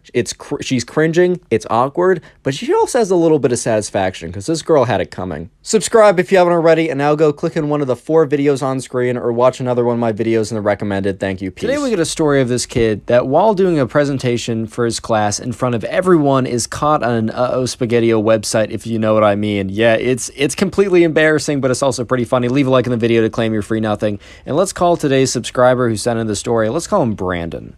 Anyways, right, Brandon was in class one day, and he had this friend who we're just going to call Ben because I call everyone in the story Ben besides the main character. So Brandon's kind of just sitting at a table in class, and his friend Ben is there, and Ben kind of turns to him and says like, yo, and I don't know, Brandon's like, hey, what's up, dude? And Ben's like, dude, it's going to be like dude, this is going to be so funny. And Brandon's like, dude, what do you mean? And, Ben's like, bro, how we have a presentation tomorrow? And Brandon's like, yeah, like, have you been doing that? And, Ben's like, well, no, because of what, you're about to hear. And Brandon's like, dude, you should be doing the presentation. That's a huge part of your grade. And Ben's like, chill, 1 second. Like, at least hear what I'm trying to say. And Brandon's like, all right, like, what's going on? And Ben looks at Brandon and says, dude, I'm going to go up there. And you know how the presentation is like a PowerPoint presentation? And Brandon's like, yes. And Ben's like, bro, I'm going to go up there and I'm going to dude, I'm going to show the funniest thing on screen ever. Dude, everyone's going to be laughing. It's going to be so great. And Brandon's just like, what are you going to show on there? And Ben is like, dude, I'm going to show a very special website. I'm going to go on a very special website and just put on a very special video. And Brandon's looking at him like, you don't mean... And Ben looks at him and nods. And Brandon's like, bro, that is the dumbest thing I have ever heard. Why would you do that? And Ben's like, dude, it's going to be so funny. Just wait. And Brandon's like, no, you're not going to do that. That is the dumbest thing I've ever heard. One, I don't actually think it's that funny. It's like, yeah, I guess I'd laugh and people are going to laugh at how ridiculous it is. They're not going to be like, wow, this is the funniest thing I've ever heard. 2, you're going to fail the assignment. And 3, you're going to get in a ton of trouble. And Ben's like, bro, you're overthinking it, but I do need you to do one thing. And Brandon's like, dude, I am not helping you with this. I'm not joining in on this. I'm not going to have any part of this. And Ben is like, dude, please, you can do this discreetly. No one even has to know that you're doing this, but can you just film me when I go up and film everyone's reactions? You can be super discreet. You can just be like, I was being on my phone. It's totally fine. No one's going to even know. I'm doing this one way or another, but I really need someone to film it. And Brandon's just looking at Ben like, bro, you cannot be serious. Like, don't do this. This is ridiculous. And eventually, like, Brandon's like, all right, dude, fine. Like, I'll record it or whatever. But just know I don't approve of what you're doing. I think it's really dumb. And I almost know for a fact you're going to get in a buttload of trouble. So anyways, right, the next day comes around and that's the day everyone's doing their presentation. And sure enough, right, Brandon is sitting there. He's gone up. He's done his presentation. He's done a good job. The presentations are really mundane. No one is really paying attention. And finally, it's time for Ben to go up there and do his presentation. And Brandon has been sitting there the whole time, really just hoping that Ben changed his mind, even though he did know deep down that Ben, in fact, had not changed his mind. Like, he knew that Ben was just going to be on his nonsense as usual. However, Brandon was really just hoping maybe like, I don't know, Ben had an epiphany of how stupid an idea this was and decided to really buckle down and do the project last minute, but nevertheless do the project. Anyways, right, it's finally Ben's turn, and he goes up because he has to walk to the front of the room to connect to give the presentation. And as he's walking up to the front of the room, he stops at Brandon's desk and like whispers in his ear, like, start recording. And, Brandon's kind of annoyed because he was going to start recording either way. Like, he did make a promise to Ben that he'd record it. And now he just looks suspicious because, like, yeah, no one knew what was about to happen. But in retrospect, everyone's going to remember that, like, Ben went up to Brandon and whispered something to him before he did his big practical prank in front of everyone. So Brandon was a little annoyed, but he definitely, like, he whipped out his phone, pretended to be on it, but was recording the front of the room. And, so Ben is walking up there. Ben connects his computer to the projector, goes up and is like, all right, guys, here's my presentation. And he flips the thing on. The first slide is normal. It is like, all right, today we have a presentation on covalent bonds. Dude, I don't know what the class was in. Let's just say that. He's like, today we have a presentation on covalent bonds. So the first slide was going to be like a normal slide.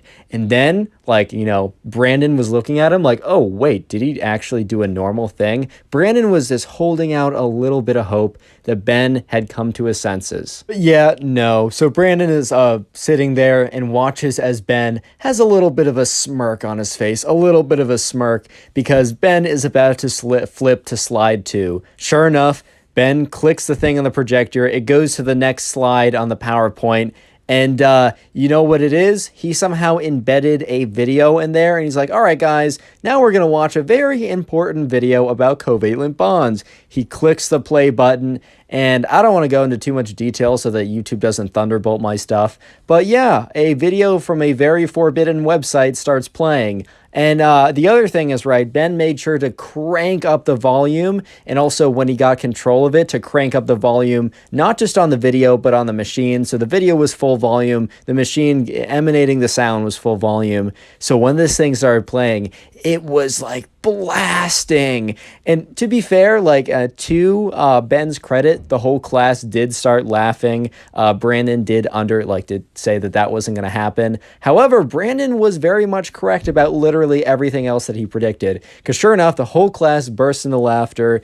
Ben is up there kind of feeling good because he just everyone's reacting positively, until Ben looks around and sees the teacher, who is understandably not acting as positively. The teacher is like, what is this on screen? What is this playing in my classroom? This is so against every rule here.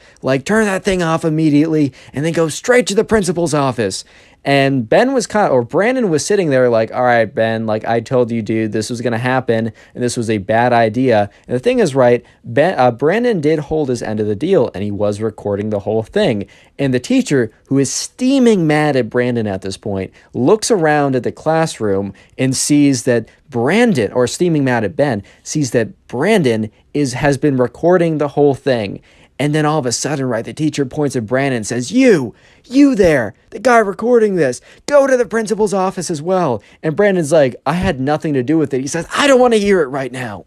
Comment teacher down below if you want to heart on your comment. Today's secret word is teacher. I'm going to heart as many comments as I can that say teacher. And while you're down there, make sure notifications are turned on. You've joined the Discord server and have followed my Instagram, which is where you submit your stories. Anyways, right, Brandon is so pissed right now because he's like, dude, I had nothing to do with this. I didn't even want to do anything. I told this kid, like Ben, that this was a stupid idea and that he was going to get in trouble. And eventually, right, Brandon catches up to Ben because Ben has already started walking to the principal's office by the time the teacher kicked him out. And Brandon comes up to Ben. He's like, dude, I'm in trouble too. I don't know why. And Ben turns to Brandon like, bro, I'm so sorry. Like, you're so right. This is so stupid. I wish I didn't get you involved in all of this. And Brandon's like, all right, well, either way, I'm involved in this, but you got to make sure that you tell them the truth that I had nothing to do with this. And Ben is like, dude, 100%, I got you. So they go in there, they go to the principal's office. And the principal's like, well, the teacher just called and told me what happened. Like Ben, like, you know that's like, you cannot do that. Like, that is a huge violation of our rules. Like, you just blasted extremely inappropriate content in front of everyone. Like, the teacher has a right to be extremely mad. You'll probably fail that assignment, and I have no idea where your standing will be in the class afterwards. And for punishment here, like, we still got to figure that out. It's like, at a minimum, you're going to fail the assignment plus whatever. So Ben is feeling pretty terrible. And then the principal turns to Brandon and is like, Brandon, I kind of thought better of you. Like, Ben has been in trouble in the past, but you're not really the type, I thought at least, the type to get in trouble like this. And Brandon looks at the principal like, you have to understand, like, I was telling Ben that this was a bad idea and to not do this. And the principal's like, I don't know if I believe you. Like, you were recording it. And, Brandon doesn't admit, he said, like, Ben told me he was going to do it either way, and they just wanted someone to record it. And I said, okay. However, I kept telling Ben, like, it's a terrible idea and that he shouldn't do it. And, Brandon was like, yeah, maybe in retrospect, recording it wasn't a good idea, but you have to understand, I had nothing to do with this. In fact, I was against it the whole time. And the principal, she's looking at Brandon. She's kind of giving him a look. And she says, Brandon, I know that you weren't involved, but you shouldn't have been recording it either way. Like, that's in a way kind of promoting it. However, right, since it seems like you were very much against, like, what, your friend was doing, I don't really know. And she turns to Ben and she said, Ben, can you confirm this?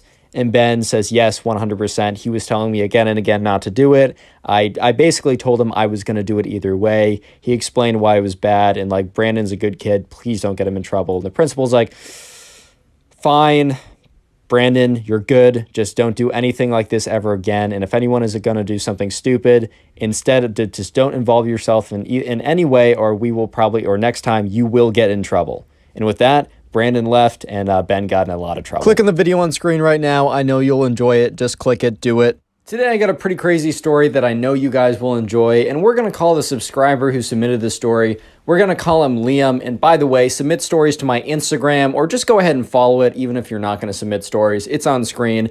But anyways, right, so this all happened one day when Liam, the subscriber who submitted the story, was just hanging out with his friends. So for context, Liam was in high school. He was a junior in high school, and today was a Sunday. Basically, the idea was he was going over to do a project with his friends, and his plan was just honestly just to, like, stay the night, and they'll all go into school tomorrow the next day. Normally, his parents weren't big fans of, like, sleepovers on weeknights, but they didn't really care because the whole plan, or what they thought the whole plan was, that Liam was going over there to do some work with them, and might as well just go on the next day. The thing was, right, there was no project.